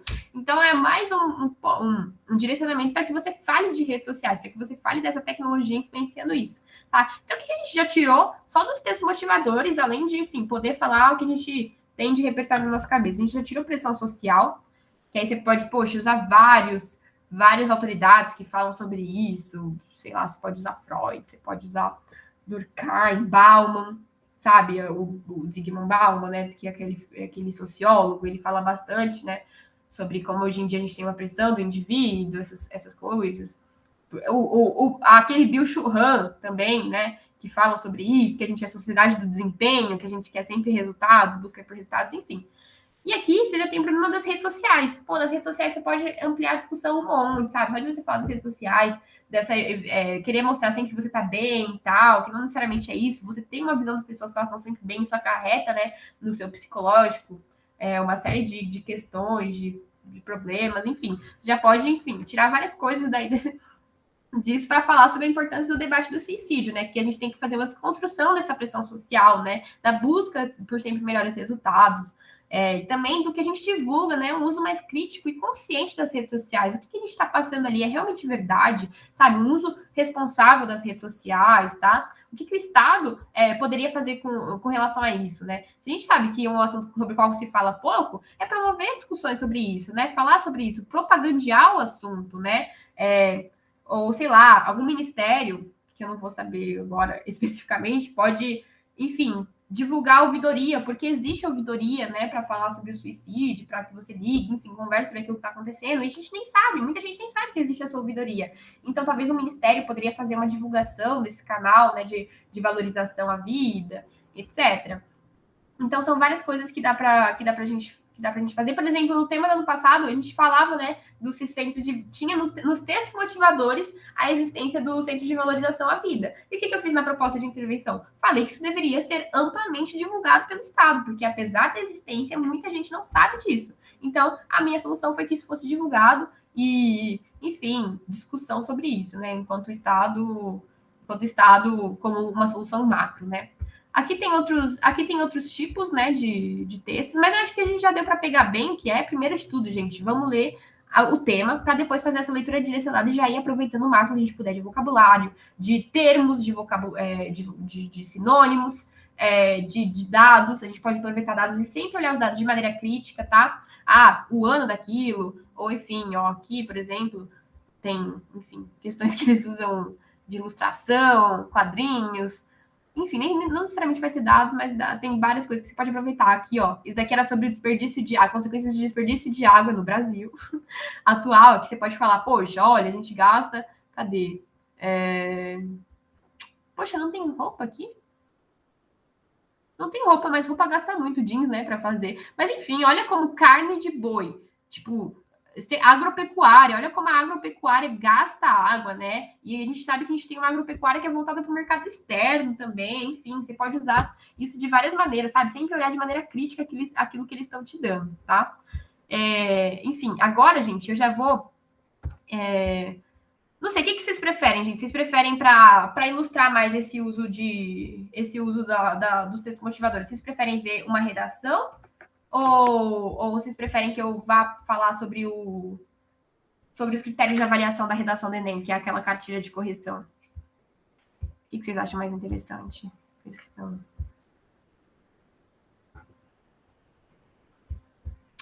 Eu acho que, como eu estou falando dos textos motivadores, ver redações, né, talvez seja legal, né? Para a gente ter uma noção de como que isso é usado. Faz assim, Camille, você vai mostrar exemplos de redações bem avaliadas. Acho que seria interessante isso daí, para eles terem uma noção mais ou menos. Só para ver como que a galera coloca, né? Faz a construção de tudo isso que a gente está falando. Isso. Então, beleza. Vou aqui compartilhar de novo. Tá, gente, aqui eu tinha alguns exemplos. Então, tá, ó, uma redação nota 1000 de 2017. Deixa eu ver até do que era essa redação. Deixei aqui separadinho. Você consegue aumentar a tela? Aumentar, Camille? Consigo, verdade. Vou aumentar para a gente fazer uma leitura mais profunda. Inclusive, essa redação está aqui na competência que a gente vai passar rapidinho depois, na competência 5, que é a proposta de intervenção. Gente, como eu falei, a proposta de intervenção, ela é o mais importante, tá? A conclusão, então, acaba sendo o mais importante da redação, porque é o único diferencial deles.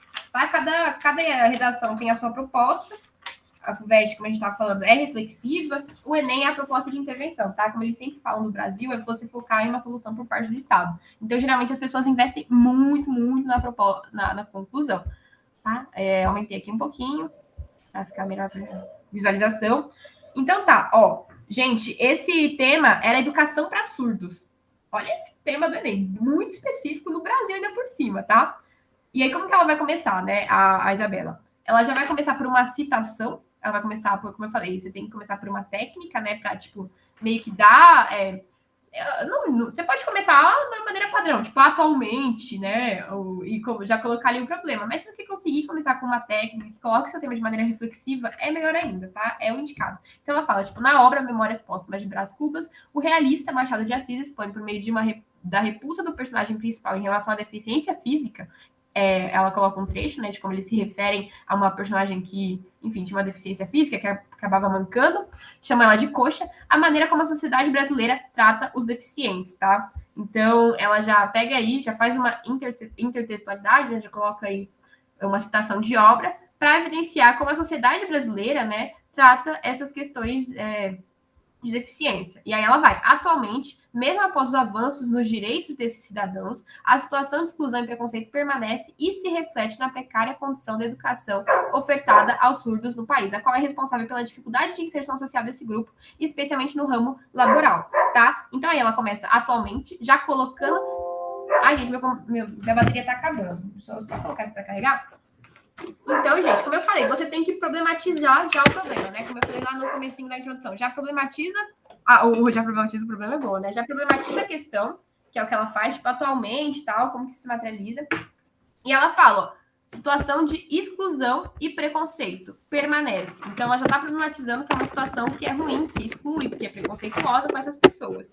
E aí ela fala, se reflete na precária condição da educação, que é o que está falando o tema. Então, ela já coloca a palavra tema aí, que é a oferta de educação para surdos no Brasil. Então, se reflete na precária condição da oferta, da educação ofertada. Então, ela aí já se posiciona, perceba como termos que você colocar, tipo, na problemática da educação ofertada, na precária condição, já dão aí a sua tese, você tipo, acha que aquilo é ruim. E, enfim, a qual é responsável pela dificuldade da inserção social desse grupo, especialmente no ramo laboral. Então, aqui, ó, ela já pincela o argumento que ela vai trazer. Ela vai provavelmente falar do ramo laboral para essas pessoas. Então, como eu falei, aqui você só vai pincelar, você não vai desenvolver esse argumento, você vai, tipo, evidenciar o que você vai falar, tá? Resumir o que você vai falar. Aí ela fala, né? Convém ressaltar a princípio, que é, tipo, a mesma coisa de você falar primeiramente, em primeira análise, que a má formação socioeducacional do brasileiro é um fator determinante para a permanência da precariedade da educação para deficientes auditivos no Brasil, uma vez que os governantes, respondem aos anseios sociais e grande parte da população não exige uma educação inclusiva por necessitar dela. Então, aqui, ela não trouxe, vamos dizer, uma linha histórica, mas ela trouxe a raiz do problema. O que é a raiz do problema? As pessoas não exigem uma oferta educacional para essas pessoas de qualidade porque elas não precisam, sabe? É uma coisa, tipo, que é restrita só a um grupo e por isso fica marginalizado. Então, não exige uma educação inclusiva por não necessitar dela. A maioria não precisa, então isso não vira pauta. Não é uma requisição da sociedade na maioria.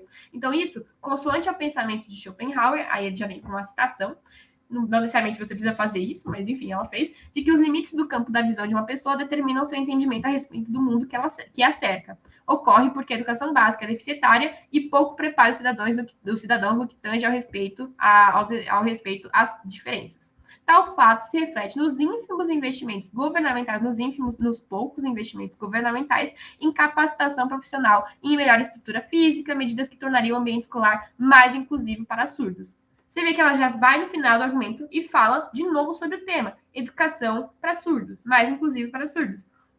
Então ela fala, tipo, ela vem dando a raiz do problema, que é tipo uma população que não exige essa oferta, aí ela vai dar uma citação, tipo, só para validar o que ela tá falando, ó, de que os limites do campo da visão de uma pessoa determinam o seu entendimento, então se as pessoas não estão vendo as dificuldades, né, que esse grupo passa, elas não vão entender direito, então determina o seu entendimento a respeito do mundo que é cerca, e aí depois ela fecha, retomando aí a sua tese. Tal fato se reflete nos ínfimos investimentos governamentais, que se ela falou que a população não exige, são poucos investimentos que vão para isso, né? Em capacitação profissional, tanto para os profissionais, professores, né, lidarem com esse grupo, e em melhor estrutura física, né? Tipo, uma escola que tenha, sei lá, rampa, né? Isso daí, no caso, seria para outro tipo de deficiência. Mas, sei lá, uma escola que, enfim, a gente não sabe não tem incentivo a Libras, essas coisas que facilitariam a compreensão desses estudantes aí com deficiência auditiva. Medidas que tornariam o ambiente escolar mais inclusivo para os surdos. Aí ela vem, ó, em consequência disso, que é o A2 que a gente sempre fala, que você vai dar a causa, a raiz do problema no A1, você pode fazer uma linha histórica ou não, e aí você dá uma consequência, como que se materializa nos dias de hoje. Os deficientes auditivos encontram inúmeras dificuldades em variados âmbitos da sua vida, das suas vidas. Um exemplo disso é a difícil inserção dos surdos no mercado de trabalho. Lembra que ela falou, especialmente no ramo laboral, inserção social desse grupo no ramo laboral? Aqui ela vai falar sobre isso. Então, como eu falei, a introdução é o que você vai deixar por último. Depois que você saber o que você vai falar no seu argumento 1, no seu argumento 2, aí sim você vai falar, né? Assim você vai montar a sua introdução, que é você vai pincelar, tá vendo? Que ela fala situação de exclusão e preconceito. Ela fala aqui da situação de exclusão e preconceito. E aqui ela fala desse ramo laboral. E ela fala, o exemplo disso é a difícil inserção dos surdos no mercado de trabalho devido à precária educação recebida por eles e ao preconceito intrínseco à sociedade brasileira. Ela também falou disso na introdução. Essa conjuntura, de acordo com as ideias do contratualista John Locke, configura uma violação do contrato social.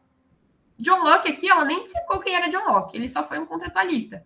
E ele dá o contrato social, que é essa questão de harmonia e tal, já que o Estado ele não cumpre sua função de garantir que tais cidadãos gozem dos direitos imprescindíveis, como direito à educação de qualidade, para a manutenção da igualdade entre os membros da sociedade, o que expõe os surdos a uma condição ainda maior de exclusão e desrespeito. Enfim, aí aqui, ó, ela fala do John Locke, mas como eu falei, você pode citar a Constituição. Como o Enem, ele sempre fala do Brasil, a Constituição Federal sempre vai caber. Se a gente está falando lá que é no artigo, como eu vou falar depois, né, para vocês, artigos coringas, né, que é educação, que é função do Estado promover uma educação, incentivar aquela educação, isso está sendo disfuncional, porque não está sendo cumprido de fato, não está sendo colocado na sua completude, né?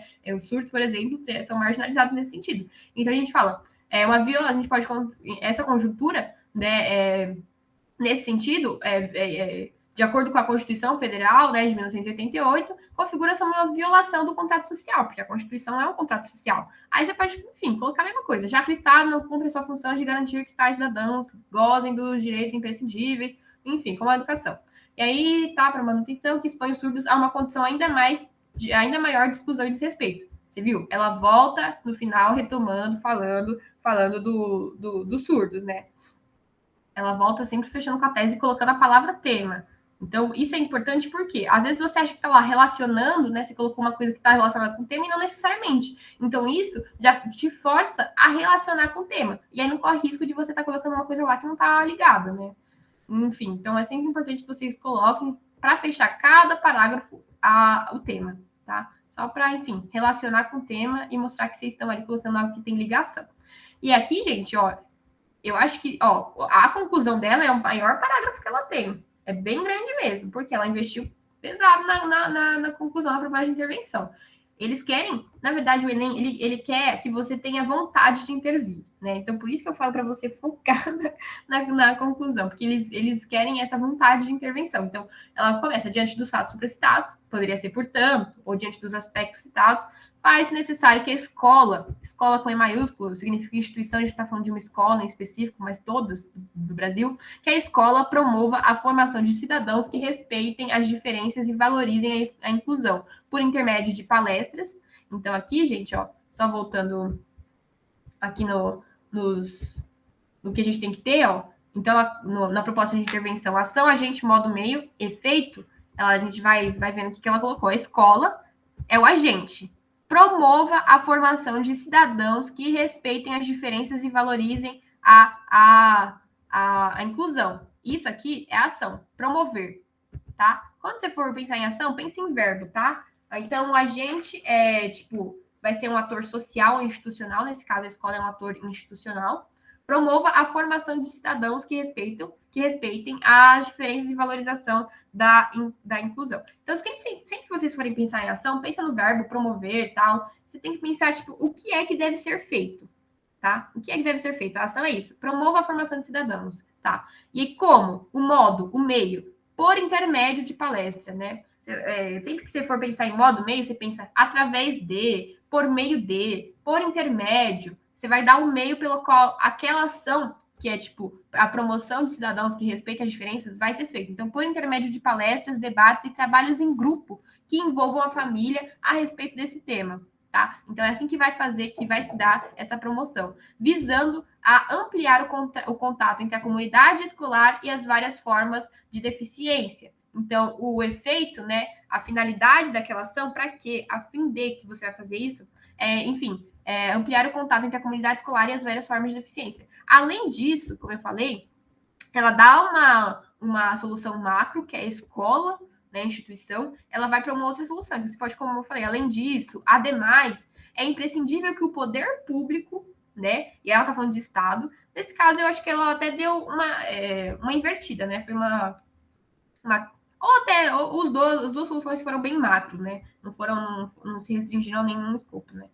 Ou, enfim, ela falou do poder público em segundo plano. Não tem uma ordem específica. É imprescindível que o poder público, o Estado, destine maiores investimentos à capacitação de profissionais da educação especializados no ensino inclusivo, né? Como eu falei, a gente não tem ensino de Libras, etc. E as melhorias estruturais nas escolas. Então, a gente fala, o poder público é o agente, né? É quem vai fazer aquilo, destinar, um verbo, é a ação que vai fazer. Então, o que é que vai ser feito? Destinar maiores investimentos à capacitação, e as melhorias estruturais nas escolas. Você vê que toda essa conclusão até agora está dialogando com o que ela falou? Aumente o contato entre a comunidade e as várias formas de deficiência. É aumentar, enfim, o debate sobre isso, né? Que ela fala que as pessoas não conhecem, não têm compreensão e não solicitam isso, tal. Não tem um entendimento dessa problemática. E aqui, depois, aqui ela fala, diferença no que tem de, mundo que aqui, difícil inserção surda, tá? Ela fala no mercado de trabalho, em sociedade. Ela estava falando aqui, educação inclusiva, no que tange em capacitação profissional. Tal fato se reflete nos ínfimos investimentos governamentais em capacitação profissional e melhor estrutura física. Você viu que ela falou isso? E agora, a conclusão dela está dialogando com os problemas que ela colocou. Então, a conclusão ela tem sempre que dialogar com os problemas que você colocou. Então, ela falou, se você tem pouca capacitação e problemas de estrutura, o fato é que você tem que dar mais investimentos à capacitação profissional de educação especializada no ensino e as melhorias estruturais. Nada foge do que ela já tinha falado, que era o problema a causa do problema. Como objetivo, tá? Ela já falou, o poder público agente destine, né, investimentos à capacitação de profissionais especializado no ensino inclusivo e as melhorias estruturais nas escolas. Então, ela já fala, tipo, como que vai fazer, que é a capacitação de profissionais, né, por meio, como, né, no ensino inclusivo, e as melhorias institucionais. E ela vai afender o objetivo, o efeito disso, com o objetivo de oferecer aos surdos uma formação mais eficaz. E ela vem com outra solução, gente, com outra. Três soluções, você vê que ela estava mesmo com vontade de intervir. Então, ela fala, ademais, outra solução, a mesma coisa que além disso, ademais, enfim, cabe também ao Estado, agora ela vem com o Estado, poder público, enfim, também ao Estado incentivar a contratação de deficientes por empresas privadas. Lembra que ela estava falando aqui que eles são, enfim, eles sofrem na questão laboral, enfim, no trabalho, devido à precária educação recebida por eles? Então, o Estado ele tem que incentivar a contratação dessas pessoas, eles têm que incentivar a inserção deles no mercado de trabalho. Então, a contratação de deficientes, o Estado, a gente, incentivar o verbo é a ação. O que ele deve fazer? A contratação de deficientes por empresas privadas, por meio de subsídios. Como? Como que isso vai ser feito? De subsídios e parcerias público-privadas, objetivando ampliar a participação desse grupo social no mercado de trabalho, o efeito que isso vai ter. Dessa forma, será possível. E lembra que eu falei que você pode retomar com uma autoridade? Ou, enfim, é o que você já tenha citado no seu texto? Dessa forma, será possível reverter um passado de preconceito e exclusão narrado por Machado de Assis e ofertar condições de educação mais justas a esse cidadão. Então, ela fechou de uma maneira cíclica. Ela vai, né, desde os supracitados, dá 3 soluções, né, preenche tudo. Enfim, se ela tiver pecado em algum, o que ela não fez, se ela tiver esquecido de algum elemento em uma dessas, enfim, ela tinha outra, né? Você só precisa ter, tipo, uma proposta de intervenção. Então, se uma tiver tudo certinho e as outras não, então tá tudo certo, sabe? Você não vai ser descontado. Então, dessa forma, será possível reverter um passado de preconceito e exclusão narrado por Machado de Assis, que foi quem ela citou aqui. E ofertar condições de educação mais justas a esses cidadãos. Ela poderia, dessa forma, seria possível validar o contrato social, que ela também tinha citado, enfim, outras questões. Mas essa quando você fecha assim, dá a impressão de ciclo, tá? Então é bem legal que se você conseguir fechar assim, retomando algo que você tinha falado, dá um efeito reflexivo para sua redação. E, gente, eu só queria fazer uma leitura rapidinha de alguns critérios aí de avaliação do Enem, mas eu não sei como que a gente está de tempo, Edson. Ah, também, também, exatamente. Exatamente, a Edson colocou aqui no chat. Por quê? Na conclusão, você não pode trazer nada de novo, exatamente. A conclusão, você vai concluir aquilo que você está falando, né? Então, você não vai colocar nada de novo. Você tem que dialogar com o que você já trouxe, né? Tem que sumarizar aquilo que você trouxe. Enfim, como eu falei, se você está dando que a raiz do problema, né, que as causas desse problema são a população que não se preocupa tanto com isso, a má capacitação e estrutura, a sua conclusão, as suas soluções, eu acho que a conclusão do Enem é a mais fácil que tem, gente, porque dá soluções para os problemas. E você intuitivamente, você vai dar soluções para os problemas que você colocou, tá? Então, aí você vai ter que dialogar com o que já foi trazido. E, justamente, não pode trazer nada, não pode introduzir na conclusão nenhum elemento novo, porque você não vai ter como desenvolver aquilo, né? Não vai ter espaço para destrinchar aquilo que você está falando. A conclusão é justamente para você fechar. Então, não faz sentido você colocar uma coisa nova, né? Você tem que, enfim, retomada. A conclusão, gente, Gabi, é retomada. Então, diante dos fatos sobrestados, ou, portanto, de start, qualquer conectivo que vocês querem usar para iniciar essa conclusão, né? Se vocês quiserem até dar uma relembrada em conectivos, é bom. E, já dá as soluções. Não cabe você ficar falando mais nada, porque você já tem poucos passos. Gente, um parágrafo ele tem que ter, tipo, 8 linhas. É o ideal, sabe? Se você fugir disso, já fica muito. Claro que você pode ter 9 e tal. A conclusão, você pode, inclusive, né, expandir ela. Mas, gente, não vai dar. Se você for fazer essas duas soluções, né, que é o ideal, uma macro, Estado e outra ministério, que é tipo receitinha de bolo e dá muito certo, já vai ocupar toda essa conclusão. Não dá para você inserir nada novo, porque você tem que trazer todos esses elementos. Ação, agente, modo, meio, né, que aquilo vai ser feito, e o efeito, que é o objetivo daquela ação. E basicamente é isso. Ô, Edson, como que a gente está de tempo? Você vai falar sobre os critérios de avaliação dos examinadores? Isso, agora então. Fica à vontade, tem até meio-dia. É até meio-dia essa aula? Você vai também falar um pouquinho, né? Não. Como é que... Fica à vontade. Não, você não quer falar nada? Tá dissecando a redação. Fica à vontade, prossiga. Ai, meu Deus. Gente, qualquer dúvida que vocês tiverem, por favor, me avisa. Às vezes eu acho que eu falo muito rápido. Tá, gente, então, eu tô compartilhando a tela ainda, né? Então, aqui, né, a gente vai na competência. O que é isso, né, gente? São o que eles colocam que é avaliado no seu texto. Tipo, quais critérios que eles usam para avaliar o seu texto? Ai, gente, tá fora de ordem isso daqui? Tá. Vamos começar pela competência 1. Tá? O que é a competência 1? Você vai ter... Dá para aumentar mais um pouquinho, Camille? Oi? Dá para aumentar mais um pouquinho, por gentileza? Claro. Ó, competência. Ficou bom assim? Acho que tá tranquilo assim. Obrigado. Competência 1, gente, é basicamente, demonstrar domínio da modalidade escrita formal da língua portuguesa, linguagem. Como que você sabe usar a linguagem? Você sabe usar pontuação, sabe usar frase, colocação, enfim, essas questões de gramática. Então, aqui, vai ter a sua nota. Isso daqui tá, tipo, de 0 a 5, mas, tipo, até 200, tá? Cada critério, você tem 5 critérios e cada um vale 200, tá? E aí vai dar 1000, né, no final. Então, critério 1, como que ele vai fazer? Se você demonstra desconhecimento da modalidade escrita formal da língua portuguesa, ou seja, se você está cheio de erro ortográfico, você já zera, tá? Nessa competência, numa competência 1, que é a língua. Tá. Se você demonstra o domínio precário da modalidade, tal, de forma sistemática, com diversificados e frequentes desvios gramaticais, tipo, se você ainda consegue construir, mas tipo, você tem vários erros constantemente de escolha de registro de convenções da escrita, aí você já tira uma nota 1. Essa nota 1 é 40. Você vai tirar 40 nessa competência. Então, tipo, se você tem erros, assim, constantes e tal, mas consegue até que desenvolver minimamente bem, você vai tirar 40. O 2. Demonstra domínio insuficiente da modalidade escrita formal da língua portuguesa com muitos desvios gramaticais de escolha de registro e de convenções da escrita. Então, tipo, você tem um domínio... é sempre bom notar as diferenças, porque é basicamente a mesma coisa, tá? Então, domínio precário e domínio insuficiente, tá? Então, aqui é como se você tivesse domínio muito mínimo e aqui é como se não tivesse domínio suficiente, né? Quem tá prestando vestibular e tal, da escrita formal da língua portuguesa, com muitos desvios gramaticais, de escolha, de registro e de convenções da escrita. Então, aí você já vai tirar 80, tá? Demonstra domínio mediano. Tá vendo aqui? Precário, insuficiente, mediano. Da modalidade escrita formal da língua portuguesa e de escolha de registro. Com alguns desvios gramaticais de convenção. Aí já vai para o 3. Vai tirar 120, tá? Aí o 4. Demonstra bom domínio da modalidade. Precário, insuficiente, mediano, bom. Bom domínio da modalidade da escrita formal portuguesa e de escolha de registro. Com poucos desvios gramaticais e de convenções da escrita. Aí já aumenta a nota. O 4 aqui é 160, tá? Você já vai tirar 160 nessa competência que vale 200. Então, se você tem um bom domínio, uma boa articulação, consegue saber onde você vai empregar vírgula, onde você vai empregar determinada pontuação, né? Faz a colocação dos parágrafos de uma maneira bem construída, aí você já tem o domínio bom, né, da modalidade da escrita formal. Isso tudo é gramática, tá, gente? Se vocês manjam basicamente de gramática, vocês já ficam aqui nessa casa de 160, tá?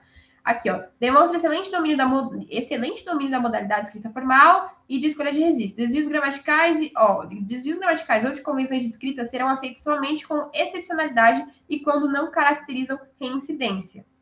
Então, tipo, não significa que você não possa errar nada, mas é que você tem um bom domínio, né, dessa língua portuguesa, dessa gramática e tal, e você tem até desvios gramaticais e tal, mas eles são, tipo assim, não são tão relevantes, porque são uma exceção. Você tá, tipo, cometendo um erro, numa redação todinha, imagina que você colocou uma crase onde não devia, então, tipo, isso não vai ser muito relevante, se você só errou isso, e quando não caracterizam reincidência, né, quando aquilo não fica ocorrendo de uma maneira sequente, tá? Então, basicamente, a competência 1 é você ter domínio da escrita formal, você saber gramática, manjar ali.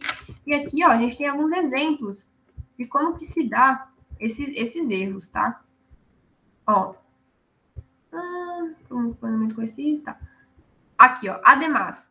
Era para ser ademais, né? Nesse caso, a palavra ademais deve ser penalizada na competência 1, pois apresenta desvios de uma grafia e dois desvios. Um de grafia, que faltou o i, e um de acentuação, colocou um acento agudo aqui. Uma vez que o emprego adequado seria ademais. Aí tem outro exemplo aqui. Haja visto que, se verificarmos um desvio em uma locução fixa, haja visto que uma informação deve chegar de uma maneira clara e verídica para devemos considerar um desvio de grafia, uma vez que a adequada dessa locução é haja vista. Então, aqui a gente só tem, tipo, exemplos do que é essa linguagem que eles cobram. São esses erros gramaticais, tá, gente? Então, a competência 1 é basicamente isso, ela vale 200 pontos, como qualquer outra competência. Mas, enfim, como eu falei, se vocês têm já um domínio ok, a padrão é que vocês tirem 160 ou 120, tá? Fique nesse 3 ou 4 aqui dessa competência. Aí tem a competência 2. A competência 2, gente, é basicamente, a gente vai pulando assim, porque elas estão separadas. A competência 2 são o tema e a sua estrutura. É se você não tangenciou o tema, então tema, e a estrutura, que é o tipo textual. Se você fez um texto dissertativo argumentativo, tá? O tipo textual é sempre esse, dissertativo argumentativo. O gênero não varia, tá? Então, ó, vamos ler aqui só rapidinho. Nós estudaremos. Isso daqui, gente, é a cartilha de correção do Enem, tá? Então, por isso que tá assim. Estudaremos as determinações da matriz de referência para a redação do Enem sobre a competência 2, na qual tratamos dos elementos essenciais da produção textuais, ou seja, o tema e o tipo de texto. Na competência 2, então, avaliamos como o participante se apropria da proposta de redação, como que ele faz uso do tema, aplicando conceitos de várias áreas do conhecimento para desenvolver o tema de forma plena e consistente. Bem, várias áreas do conhecimento ao seu repertório, tá? Bem como do texto dissertativo argumentativo, demonstrando conhecimento sobre os limites estruturais da tipologia textual em prosa, tá? Você conhecer a estrutura de um texto dissertativo argumentativo. Enfim, sobre o estudo do tema, levamos em consideração a produção que se adeque plenamente à proposta de redação apresentada, ou seja, avalia-se a capacidade do participante de trabalhar em seu texto todos os elementos da proposta. Então, se ele está falando lá de evasão escolar no Brasil, você tem que falar de evasão escolar no Brasil, tá? Como eu falei, você pode, em determinado momento, ampliar a discussão, mostrar como isso se materializa, ou como se isso se deu por influência global, mas você tem que falar do Brasil, principalmente, tá? Então, de todos os elementos da proposta. Você tem que pegar lá os elementos principais, tá? Você não vai pegar às vezes eles dão uma proposta enorme. Você vai pegar, tipo, desafio, combate à invasão, Brasil. Essas são, tipo, as palavras principais e você tem que falar sobre elas. Então, quando a proposta é abordada parcialmente, quando você fala, tipo, do tema, mas você não fala de todos os elementos que o tema aborda, tipo, Brasil e o desafio de combater, você só fala de evasão escolar, entendemos que o texto explora apenas o assunto, não articulando a discussão, a frase temática em sua amplitude, né? Então, ó, a gente tem aqui as competências do texto 2. Eu vou até aumentar aqui. Que, como eu falei, essa daqui, cada um vale, se eu não me engano, 40, né? E aí vale 200 no final. Então, a gente tem aqui, ó, apresenta o assunto tangenciando o tema, é quando você foge do tema, ou demonstra domínio precário do texto argumentativo, dissertativo argumentativo, quando você, tipo, não cumpre o que ele deve ser. Ter uma tese, né, você se posicionar, com os traços constantes de outros tipos textuais, quando, tipo, você se posicionou na introdução, colocou lá a sua tese, mas como eu falei, no primeiro parágrafo, você não fechou com a tese, você não retomou no final sobre o tema, pareceu que você fez uma exposição ali, você não se colocou, não colocou a sua opinião ali, e a sua opinião de modo implícito, tá, gente? Você não vai colocar o que eu acho, né? Então, contrastes constantes de outros tipos textuais. Por isso que é importante você sempre ficar validando a sua tese no final de cada parágrafo. Ó, aí tem o 2. Desenvolve o tema recorrendo à cópia de trecho dos textos motivadores ou apresenta domínio insuficiente do texto dissertativo argumentativo, não atendendo a estrutura com proposição, argumentação e conclusão. Tá? Proposição, introdução, argumentação, desenvolvimento e conclusão. Ó, recorrendo, isso aqui também tá em cada argumento, né? Você tem esse começo, meio e fim. Tá, então, gente, recorrendo à cópia. Isso daqui é quando você faz constantemente, quando você pega lá determinado trecho e coloca igualzinho na sua redação. Aí sim isso é penalizado, tá? Você fazer uso de dados e fazer uso crítico dos textos, não. Aqui, ó, desenvolve o tema por meio de argumentação previsível. É quando você fica muito no senso comum, tá? Basicamente, apresenta domínio mediano do texto dissertativo argumentativo, com proposição, argumentação e conclusão. Quando você é mediano, e, tipo, você tem uma argumentação senso comum, sabe? Você, tipo, não explora muito e tal. 4. Desenvolve um tema por meio de argumentação consistente e apresenta bom domínio do texto dissertativo e argumentativo, com proposição, argumentação e conclusão. Aqui é quando você tá lá com o tema, desenvolve de uma maneira consistente, fala sobre todos os elementos que estão lá naquela proposta, fala do Brasil, fala da educação, fala do desafio de combater essa evasão, enfim. Aí você já tá bom, é quando você tem um bom domínio disso, né, do texto dissertativo e argumentativo também. E, enfim, aqui você já tira 160. Cada um vale 40. E aqui, ó. O 5. Desenvolve o tema por meio de argumentação consistente, a partir de um repertório sociocultural produtivo e apresenta excelente domínio do texto dissertativo argumentativo. Quando você tira 200 nessa competência, é quando você coloca lá o repertório vasto, né? Você tem bastante conhecimento de mundo sobre aquilo, você não fica no senso comum, do que é intuitivo, né? De você falar sobre o assunto, você explora o assunto, você sabe ligar com outras áreas do conhecimento, você consegue fazer uma referência com literatura, você consegue fazer uma referência com contrato social, com, sei lá, determinado autor ou propriedade no assunto. Então, isso que é o máximo da competência 2 sobre tema e estrutura, é quando não só você desenvolve a estrutura bem, de uma maneira excelente, né, como eles colocam aí, mas quando você explora o tema de uma maneira crítica, né, que você tem um repertório sociocultural produtivo para a redação, não fica naquele senso comum, né, como a gente estava falando. Eu acho que tem algumas questões aqui, que eu estou até com esse material impresso, mas eu não sei, acho que da competência 2 é basicamente isso que a gente precisa saber, tá, gente? Fala sobre o tema e a estrutura do texto argumentativo e dissertativo, que, tipo, gente, sempre se posicionar, colocar na introdução, vai ficar meio repetitivo algumas vezes, mas é porque é recomendadíssimo de que sempre, a cada final de parágrafo, vocês retomem com a tese. Então, por exemplo, se a gente está falando lá na introdução que a tese é combater, que é importante o combate à evasão escolar, a cada final de argumento a gente vai falar sobre isso. Não da mesma maneira, para não ficar repetitivo, mas sempre reforçando que isso é uma coisa que precisa ser combatida, a importância de se combater isso, a raiz disso, sabe? Sempre relacionando com o nosso tema, tá? Então, é basicamente isso. E sobre repertório, né? Que a competência 2 fala. Aí aqui, gente, é competência 3. Vamos voltar lá no comecinho. A competência 3, que é nada mais, nada menos do que você selecionar, relacionar, organizar, interpretar informações, fatos, opiniões e argumentos em defesa de um ponto de vista, tá? Isso aqui é, tipo, você saber articular as coisas, saber relacionar a sua coerência, a sua coesão, seu raciocínio lógico, seu raciocínio crítico, basicamente, tá? É você conseguir relacionar as coisas, interpretar informações, fatos, opiniões e argumentos. A gente pode parecer uma coisa lógica, mas muita gente se perde nessa estrutura, né? Não consegue se articular bem, não consegue relacionar aquilo que fala, que está trazendo com o tema. Então, aqui, de novo, a gente tem aquela escala. Você zera quando você apresenta informações, fatos e opiniões não relacionados ao tema sem defesa de um ponto de vista. Né? Quando você apresenta, quando você faz um texto positivo ao tema sem defesa de um ponto de vista, é quando você tipo, expõe e não coloca ali a sua opinião. 1. Apresenta informações, fatos e opiniões pouco relacionados ao tema, incoerentes e sem defesa de um ponto de vista. Também está fazendo um texto expositivo, você não consegue se articular, né? Você não consegue relacionar argumentos em defesa de um ponto de vista, que é o texto argumentativo e dissertativo.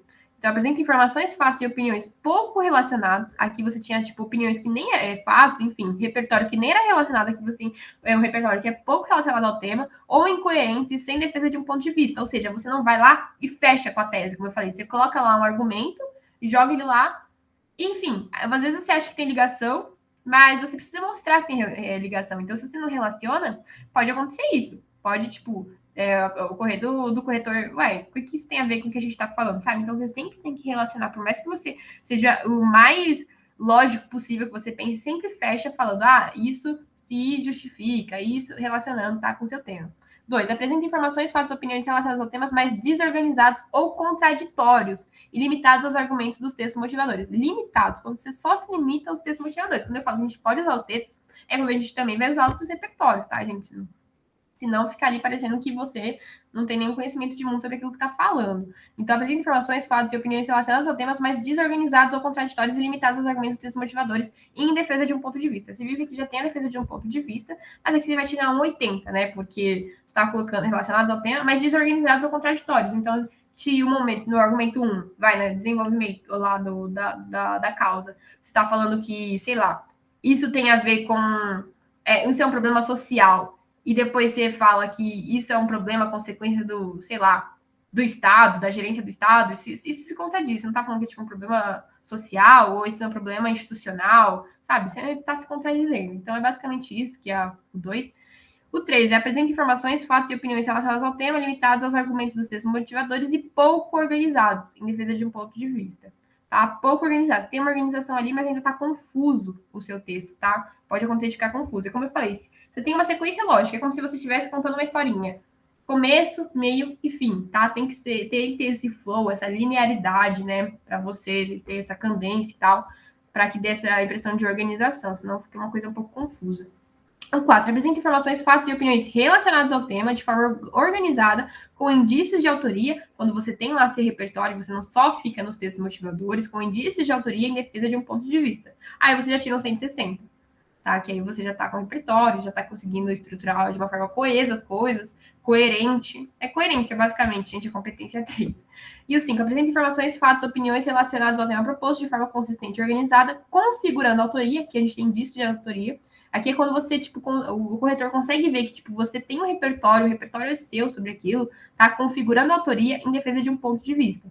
É quando você consegue atingir a capacidade máxima dessa competência, quando você consegue expor suas ideias de uma maneira clara, coesa, você consegue relacionar o repertório que você está trazendo, que é de fora, não se restringe à coletânea, e consegue relacionar o tema, aí você consegue a nota máxima, que é 200 nessa competência. Enfim, você tem bastante autoria sobre o tema. Enfim, gente, aqui a gente já falou sobre a linguagem, que é o 1, que é a gramática, a gente já falou sobre o tema e estrutura, que tipo, você não tangenciar e você fazer um texto argumentativo, que é o 2. Agora a gente falou de coerência, que é o 3. Aqui tem uma outra redação, mas a gente já viu aquela lá, tá bastante exemplificada. Mas aqui, gente, só para a gente ver alguns aspectos aqui dessa redação. Você vê que aqui, ó, ele vai falar no primeiro argumento, ó, em primeiro plano, no panorama nacional, é perceptível que existem falhas no Estado quanto à divulgação de informações, não sei o quê. Então, ele vai dar a raiz do problema. Outro sim, né? Além disso, outro sim é sinônimo para além disso. Outro sim é manipulação, não sei o quê. Então, tipo, ó, aqui a gente já vê aquela estrutura padrão. Dá lá a causa, outro sim é manipulação, né? Cita aqui o Foucault, e enfim. Aí ele vai para a conclusão.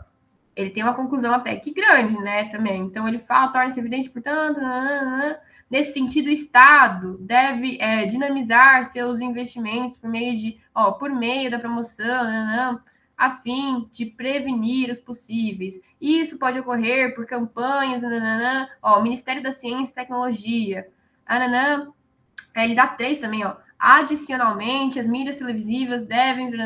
A sua conclusão, gente, vai ser simplesmente dar soluções para problemas que você está falando no 1 e no 2, tá? E aí você vai usar diferentes órgãos. Você vai usar Estado, você vai usar Ministério.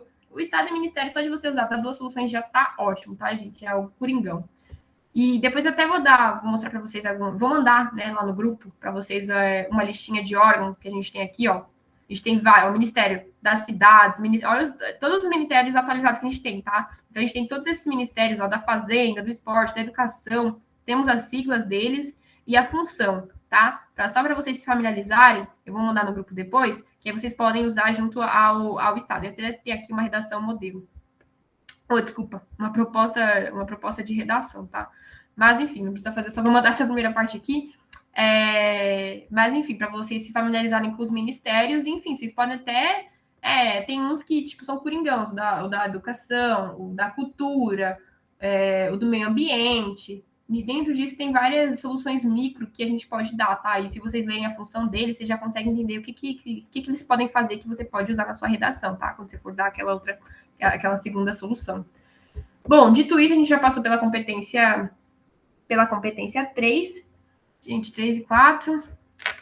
O 4 também está aqui. Deixa eu só diminuir. Vamos só descer aqui. Competência 4.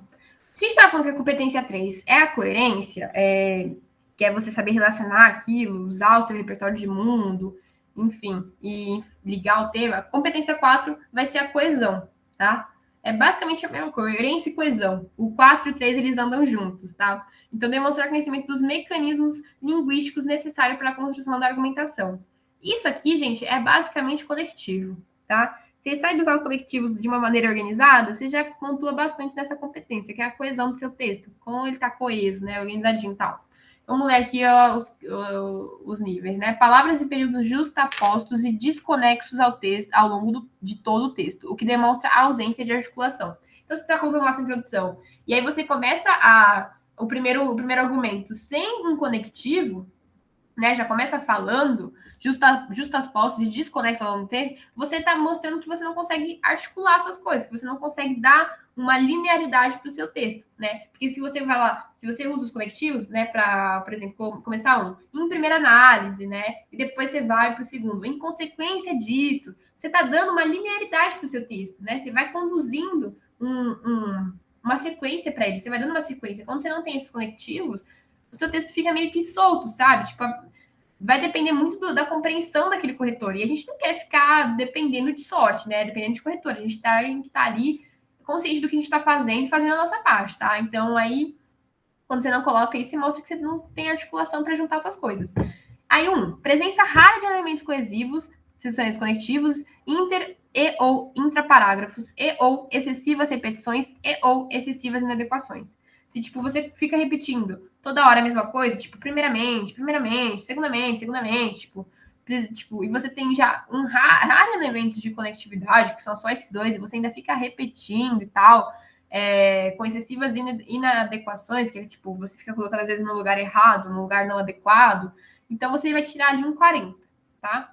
Aí o 2, presença pontual de elementos coesivos em inter e ou intraparágrafos. Inter é tipo, é como a maneira que você estiver colocando parágrafo, iniciando um parágrafo, ou tipo, dando sequência no mesmo parágrafo, sabe? Tipo, quando você vai colocar o primeiro lá, em primeira análise, e aí você quer continuar a sua linha de raciocínio, aí você coloca nesse sentido, sob essa lógica, né? Como eu falei, aqueles conectivos de continuidade, são esses intra, dentro dos parágrafos. E inter, quando você vai iniciar esses parágrafos. Enfim, e ou muitas repetições, e ou muitas inadequações, é quando você coloca, fica repetido às vezes, ó, ou, tipo, fica colocando no lugar inadequado. Aí você já vai pontuar 80 aqui. Aí o 3, presença regular de elementos coesivos e ou intraparágrafos, enfim, inter ou intraparágrafos, e ou algumas repetições e ou algumas inadequações, tá? Aí, ó, você já vai pontuar 80, tinha falado 80, 40, 80, 120 aqui. Você já vai pontuar 120 aqui, sou de humana, gente, perdão. E, enfim, aí aqui, quando você tem alguns deslizes e tal, algumas repetições, mas não são algo gritantes, né? Quando muitas ou excessivas ou zero articulação. Aqui, 4. Presença constante de elementos coesivos, então toda hora você está colocando ali o conectivo, você está dando a linearidade para o seu texto, e você tem poucas repetições e poucas inadequações. Ó, avendamento é operador administrativo, tá, isso é só uma observação. Então, tipo, aqui você tem uma presença constante dos conectivos. 5. Presença expressiva de elementos coesivos, inter e intraparágrafos, entre os parágrafos e dentro dos parágrafos, e raras ou ausentes repetições e sem inadequação. Ou seja, nada você coloca fora do lugar, tudo você coloca de maneira adequada. Todos os conectivos você sabe para que servem. Tipo, não adianta eu colocar, por exemplo, quando eles falam de maneira inadequada, né? Por exemplo, se eu quero colocar um conectivo que eu não tenho muita familiaridade, sei lá, o destart. Destart significa portanto. E se eu vou colocar, tipo, isso no meu A1? Não dá para começar o meu A1, tipo, falando de start, não sei o quê. Você tem que começar o seu A1 falando alguma coisa assim, primeira análise, primeiramente. Você vai introduzir o seu argumento. Então, é intuitivo que você coloque algo do tipo, e não, tipo, um portanto, sabe? Então, é isso que eles falam de colocar coisas de maneira inadequada, colocar coisas que não cabem naquele determinado lugar. Então, a gente tem o 3 e o 4 que andam muito juntos. Um é a sua coerência, é tipo, o seu raciocínio, a lógica daquilo que você está trazendo, né? Relacionar com o tema, tal. O 4 é a sua coesão, que é você saber articular de uma maneira organizada o seu texto, com esses conectivos, tá? O 5, gente, vou fechar aqui. O 5 é a proposta de intervenção, tá? Aqueles colocam aqueles mesmos elementos que eu coloquei: ação, agente, modo, meio, o efeito e um detalhamento, que é você pegar um desses elementos aqui e, enfim, dar algum detalhamento para eles, né? Caracterizar um pouquinho mais eles. E aqui, ó, vou dar aqui um zoom. Competência 5. Elaborar proposta de intervenção para o problema abordado respeitando os direitos humanos. Então, a competência 5 é única e exclusivamente a proposta de intervenção. Então, ó, vamos ver aqui os níveis. Não apresenta proposta de intervenção ou apresenta proposta não relacionada ao tema ou ao assunto. É o que a gente falou. Se você vai lá na proposta de intervenção, ainda que você a faça, mas você coloque algo totalmente novo e que não dialogue com os problemas que você trouxe, está desconexo. Então, você não vai nem pontuar. É o que você falou, não vai trazer nada novo na conclusão, gente. Vai dialogar com os problemas que você falou, vai dar solução para os problemas que você falou, que são as raízes daquele tema. 1. Apresenta proposta de intervenção vaga, precária ou relacionada apenas ao assunto. Tipo, quando você se restringe numa proposta, ou tipo, quando você falta com algum desses elementos, né, que é precária, ou vaga, quando ela é muito simples, ou enfim, sumarizada. Porque, como eu te falei, eles querem que você tenha vontade de intervir. Então, se você fizer uma solução, ok. o risco de você pecar em esquecer algum elemento, algum agente, modo, e-mail, ou o efeito daquilo, ou um detalhamento é muito grande. Se você faz 2, já tem um menor risco de acontecer isso, porque uma delas pode estar completinha. Enfim, e eles querem que você demonstre vontade de intervir. Então, explora bastante. A conclusão é que você mais deve se focar nele. 2, elabora de forma insuficiente proposta de intervenção relacionada ao tema ou não articulada com a discussão desenvolvida no tema. Aqui, de forma insuficiente, se você vai lá, faz, mas esquece algum ator, ou enfim, algum elemento, a proposta de intervenção relacionada ou não articulada com a discussão desenvolvida no texto. É aquilo que você falou. Se você vai trazer uma solução que você nem colocou que é o problema daquilo. Então, por que você está falando dessa solução se isso não está relacionado ao que você disse, sabe?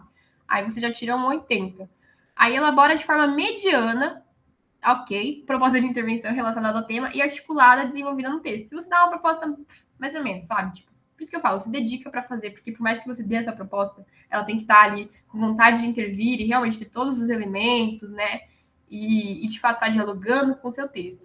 E, elabora bem a proposta de intervenção relacionada ao tema e articulada a discussão desenvolvida no texto. Aí, bem, quando você vai, trabalha, dá o detalhamento, faz outra solução, né? Mais de uma, tem que explorar mais o que a gente pode fazer enquanto Estado. E, enfim, você já tem uma vontade maior de intervir. 5, elabora muito bem a proposta de intervenção, detalhada, né? Que dá esse detalhamento. Quando você dá ali características daquilo, né? Relacionado ao tema e articulada a discussão desenvolvida no texto. Então, além de você ter essa questão de respeitar os direitos humanos, não seja nada que fira isso, apesar de eu achar que ninguém aqui vai fazer isso, por favor, você tem que ter uma vontade, tá? Você tem que fazer muito bem, você tem que colocar todos o agente, a ação, modo, meio e efeito, tá? E, gente, qualquer dúvida que vocês tiverem com relação a isso, se eu pudesse falar, coloque assim uma anotaçãozinha para você decorar isso, porque é imprescindível que vocês façam isso. Ou, vá treinando propostas de intervenção, sabe? O agente. O que é o agente? É o ator. Quem vai ser o ator social ou institucional que vai fazer isso? A ação. É o que deve ser feito. Aquele verbo, né? Promover, articular, enfim, investir. O modo e meio. Investir aonde? Investir em qual órgão? Em parceria com alguém? Que modo? Como que isso vai ser feito, né? E aí você vai usar aquele por meio de, através de. Quais são os meios para que isso seja alcançado, né? Esse investimento ele seja feito. E o efeito, para que você está fazendo isso? Para que você está investindo? Para a gente ter uma maior discussão, maior conhecimento sobre tal coisa, para a gente desconstruir tal coisa, para a gente ampliar o debate, etc. E o detalhamento é um elemento que vai acrescentar informações a qualquer um desses elementos. Se você quiser detalhar o modo meio, você pode, a gente vai fazer de tal maneira, em parceria público-privado, sabe? Expandir mais. Ou o agente, o Estado, enquanto mediador dos conflitos sociais, ou, por exemplo, a escola, enquanto simulação social, né? Que é uma simulação social, enfim. Você pode detalhar qualquer um desses elementos, tá, gente? E aí a competência 5 é isso. Você, ganha 200 quando você mostra que você quer intervir, que você dá ali 2 soluções, que você já junta ministério, junta Estado, e tá bem engajado, né? Aqui eles só vão dissecar. Gente, vou mandar tudo isso para vocês depois, tá? Tudo isso que eu tô passando aqui. Aí, beleza. A gente já falou aqui da competência 1, tudo certo. E, gente, aqui, como eu falei dos órgãos competentes, para vocês citarem os ministérios, e o que eu tinha só, aqui, leitura direcionada, exemplo coletânea, cartilha de coleção, e aí eu ia falar dicas de repertório. Gente, Constituição. Se vocês puderem colocar junto aí com os elementos da proposta de intervenção, como eu falei, para vocês irem treinando, pegue também 2 elementos da Constituição, tá? Essa daqui é minha letra, muito feia, mas existem 2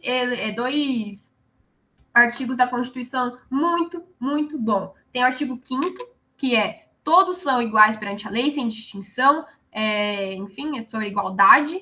Esse artigo é maravilhoso quando você quer falar, por exemplo, de desigualdade social, de injustiça. Então, grava lá, artigo 5º.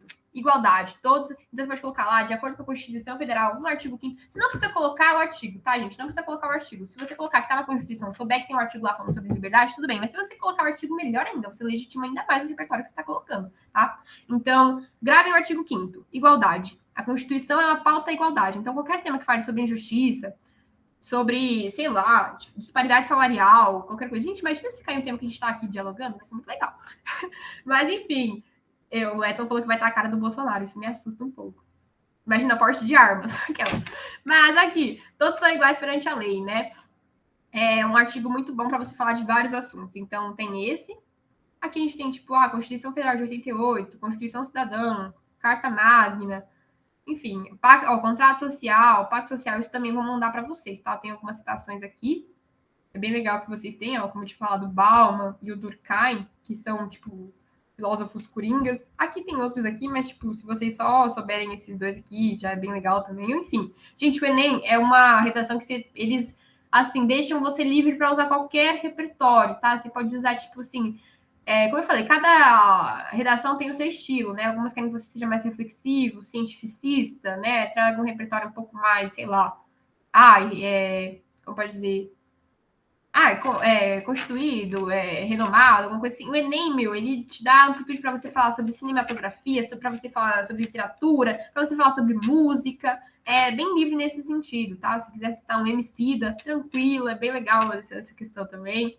Então, não precisa ser necessariamente filósofo, tá? Vocês podem usar qualquer coisa que vocês tenham de repertório, que legitime aquilo que você está falando, que você saiba relacionar, articular de acordo com o tema, que, enfim, tenha de fato relação.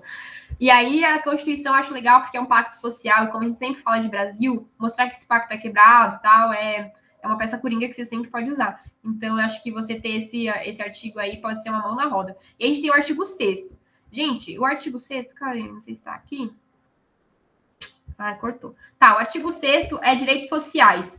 Gente, direitos sociais tem muita coisa, ó, que tá, cortou, ó, direitos sociais. Então, a gente tem, ó, o lazer, a segurança, a previdência social, proteção à maternidade à infância, assistência aos desamparados. Então, são todos os direitos sociais que a gente tem. Então, a gente tem direito social, a educação, que também está no artigo 6º, a gente pode falar de evasão escolar, de ensino à distância, sobre analfabetismo, a saúde, que também está lá no artigo 6º. Gente, tem vários artigos específicos para a saúde, que é o 196, para a educação, que é o 205, mas nesse artigo 6º a gente tem, tipo, o englobe desses todos. Então, se você lembrar que tem o artigo 6º, que ele fala de direitos sociais, que fala de educação, saúde, trabalho, família, perfeito, ó. Você pode falar, tá, saúde, universalização dessa saúde, tipo SUS, vacinação, automedicação, desculpa, profilaxia, drogas, né, que é o direito de saúde, então, de conhecimento e tal. Alimentação, todos temos direito à alimentação, a gente pode falar sobre déficit nutricional, fome, né, questão aí de alimentação, tudo. A trabalho, desemprego, trabalho análogo à escravidão, né? Se a gente tem direito ao trabalho, a gente tem direito a um trabalho digno, não um trabalho em condições precárias, trabalhadores domésticos, falta de regulamentação, trabalho infantil, a uberização, que é a precarização do trabalho, a gente tem direitos sociais a um trabalho digno, né? A Constituição ela tem trata a dignidade de todos esses direitos sociais. A gente tem a infância, a gente pode falar de abuso sexual, de alienação parental, perfis adotivos, que são, tipo, esse estigma que a gente tem no quesito de adoção, né? Que, tipo, ó, a gente tem os próprios orfanatos tornam os adotantes seletivos, enfim, a gente pode falar de várias coisas. A moradia, o artigo 6 pauta também a moradia, então direito à cidade, sabe? Quando a gente tem essa questão de especulação, de gentrificação, essa população afastada, enfim, tudo isso. E déficit habitacional, né? Que a gente tem todos esses movimentos sociais, de MST, Instituto da Cidade, a gente tem moradores de rua. Então, a gente não tem direito à moradia, não deveríamos ter todo direito à moradia digna, isso não se comprova na prática. A Constituição é falha demais, né, na prática. Assistência aos desamparados, né? A gente tem transporte, lazer, segurança, previdência social, gente. A gente tem os idosos, a gente tem também aí a pauta tão importante da reforma da Previdência. Aí, enfim, a gente tem proteção à maternidade e várias questões. Aqui, ó, artigo 5º, lembra que a gente falou sobre a igualdade? Minorias. As minorias excluídas e marginalizadas da sociedade, né? Não deveriam ser todos iguais perante a lei? Por que alguma parcela excluída não tem direito, por exemplo, à educação? Surdos não têm direito. Eu digo que no surdo a gente poderia usar o artigo 5º. Não são todos iguais? Então, por que nas nossas escolas a gente não tem educação inclusiva para surdos? Não tem profissionais capacitados? Não tem uma estrutura legal para eles? Não aprende Libras para lidar com eles? Não, a gente exclui, não trata de maneira igual. Então, artigo 5º, igualdade. E artigo 6º, direitos sociais, que são todos esses, lazer, educação, saúde, segurança, previdência social, dá para usar muito, A gente tem aqui esses artigos mais ramificados, que é a saúde, o 205 da educação, mas artigo 6º já fala sobre educação, já fala sobre saúde, enfim, você falar qualquer tema que esteja ligado a isso e não esteja sendo respeitado, você já pode falar na Constituição, isso é garantido nos direitos sociais, enfim, tem a quebra disso. Não precisa nem lembrar que é o artigo 6º. Mas se você lembrar que o artigo 6º é de direitos sociais, vai te validar ainda mais esse repertório, tá? E, enfim, gente, eu vou mandar tudo isso daqui para vocês. Minha letra é um pouquinho feia, mas como eu falei, a gente tem esses filósofos coringas, né? Que é o Durkheim e o Bauman. Por que eles são filósofos coringas? Gente, o Durkheim, ele é um filósofo considerado o pai da sociologia, sabe? Essa matéria que a gente estuda. E ele é francês. E o que ele fala? Ele fala da educação. Ele que coloca a escola como simulação social. Então, eu vou mandar isso daqui para vocês, a escola como simulação social. E ele também fala que o homem é o produto do meio. Tipo, vamos dizer assim. Ele fala que, assim como, tipo, o homem, ele forma a sociedade, ele também é um produto dela. Então, a gente está querendo falar de qualquer problemática que seja com relação ao preconceito, a estigmas, a gente pode falar de uma influência social que permeia isso e de que a gente tem que mudar essa questão, a gente pode falar do Durkheim, ele é bem legal porque ele fala sobre essa influência tanto do individual no meio, quanto do meio no individual. Ele fala, o homem, mais do que formador da sociedade, é um produto dela. Então, a gente está criando produtos, a nossa sociedade está criando que tipo de produtos, sabe? É bem legal quando você consegue dialogar nesse sentido. Aqui tem outra coisa do Durkheim. Nossa, daqui tá bem feio, mas era do Bauman. E aí eu vou mandar para vocês também, montar para vocês, bem bonitinho. Eu vou parar aqui de compartilhar, que já foi. Meu Deus, meio-dia em ponto. Enfim, o Bauman ele é bem legal também, porque ele fala, eu acho que vocês já ouviram falar, né, sobre essa questão de líquido mundo moderno, sobre a era do vazio. Ele fala muito sobre essas questões de racionalidade e contemporaneidade, sabe? Ele fala muito sobre a sociedade moderna e das suas, enfim, contradições, né? Ele fala aí sobre a gente é muito manipulável, então isso já cabe em vários temas, tanto para Estado autoritário, tanto para rede social, algoritmos fazem o que querem com a gente. A gente tem por característica essa ausência de forma, né? Então ele fala muito sobre a sociedade líquida e moderna, que é muito dispersa, muito fluida, né? Cada hora a gente tem uma moda, a gente vai para um caminho, a gente consome determinadas coisas, enfim.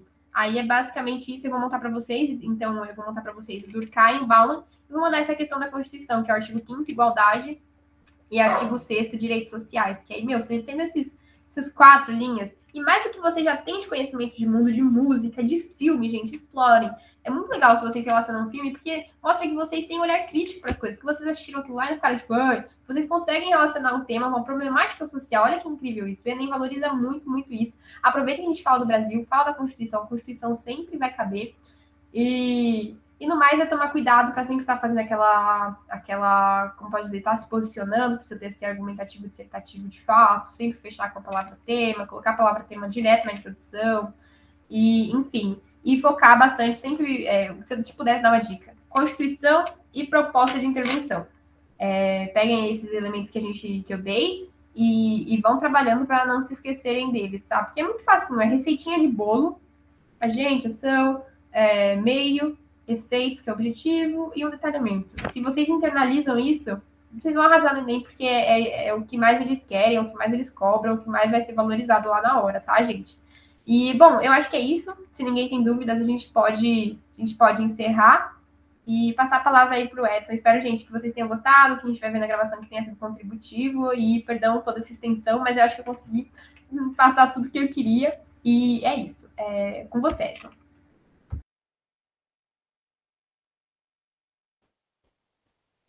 Se alguém tiver alguma dúvida.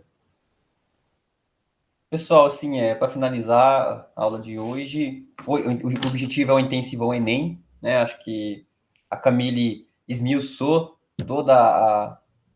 as temáticas concernentes ao Enem, a redação. Se vocês assistirem, certamente serão contemplados, né? Todo o material que ela usou em aula será disponibilizado no grupo, então vocês vão ter acesso. Então assistem, né? É muito importante.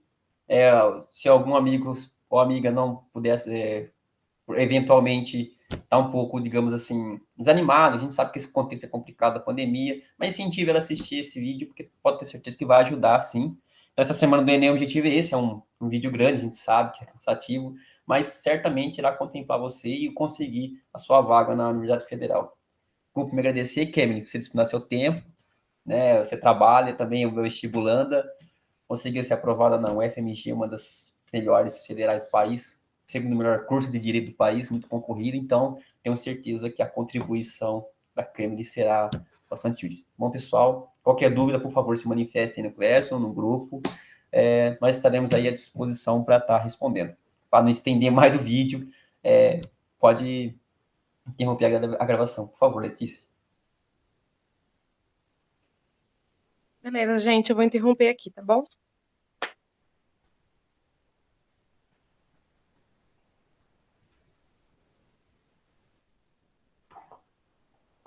Gente, perdão, eu não entendi.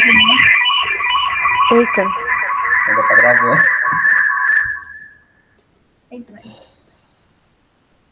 Tá bom. Problemas de internet, gente, acontece. Normal, gente, é AD, tranquilo. Faz parte. Tá saindo aqui que meu computador tá lento, a internet tá bem lenta também.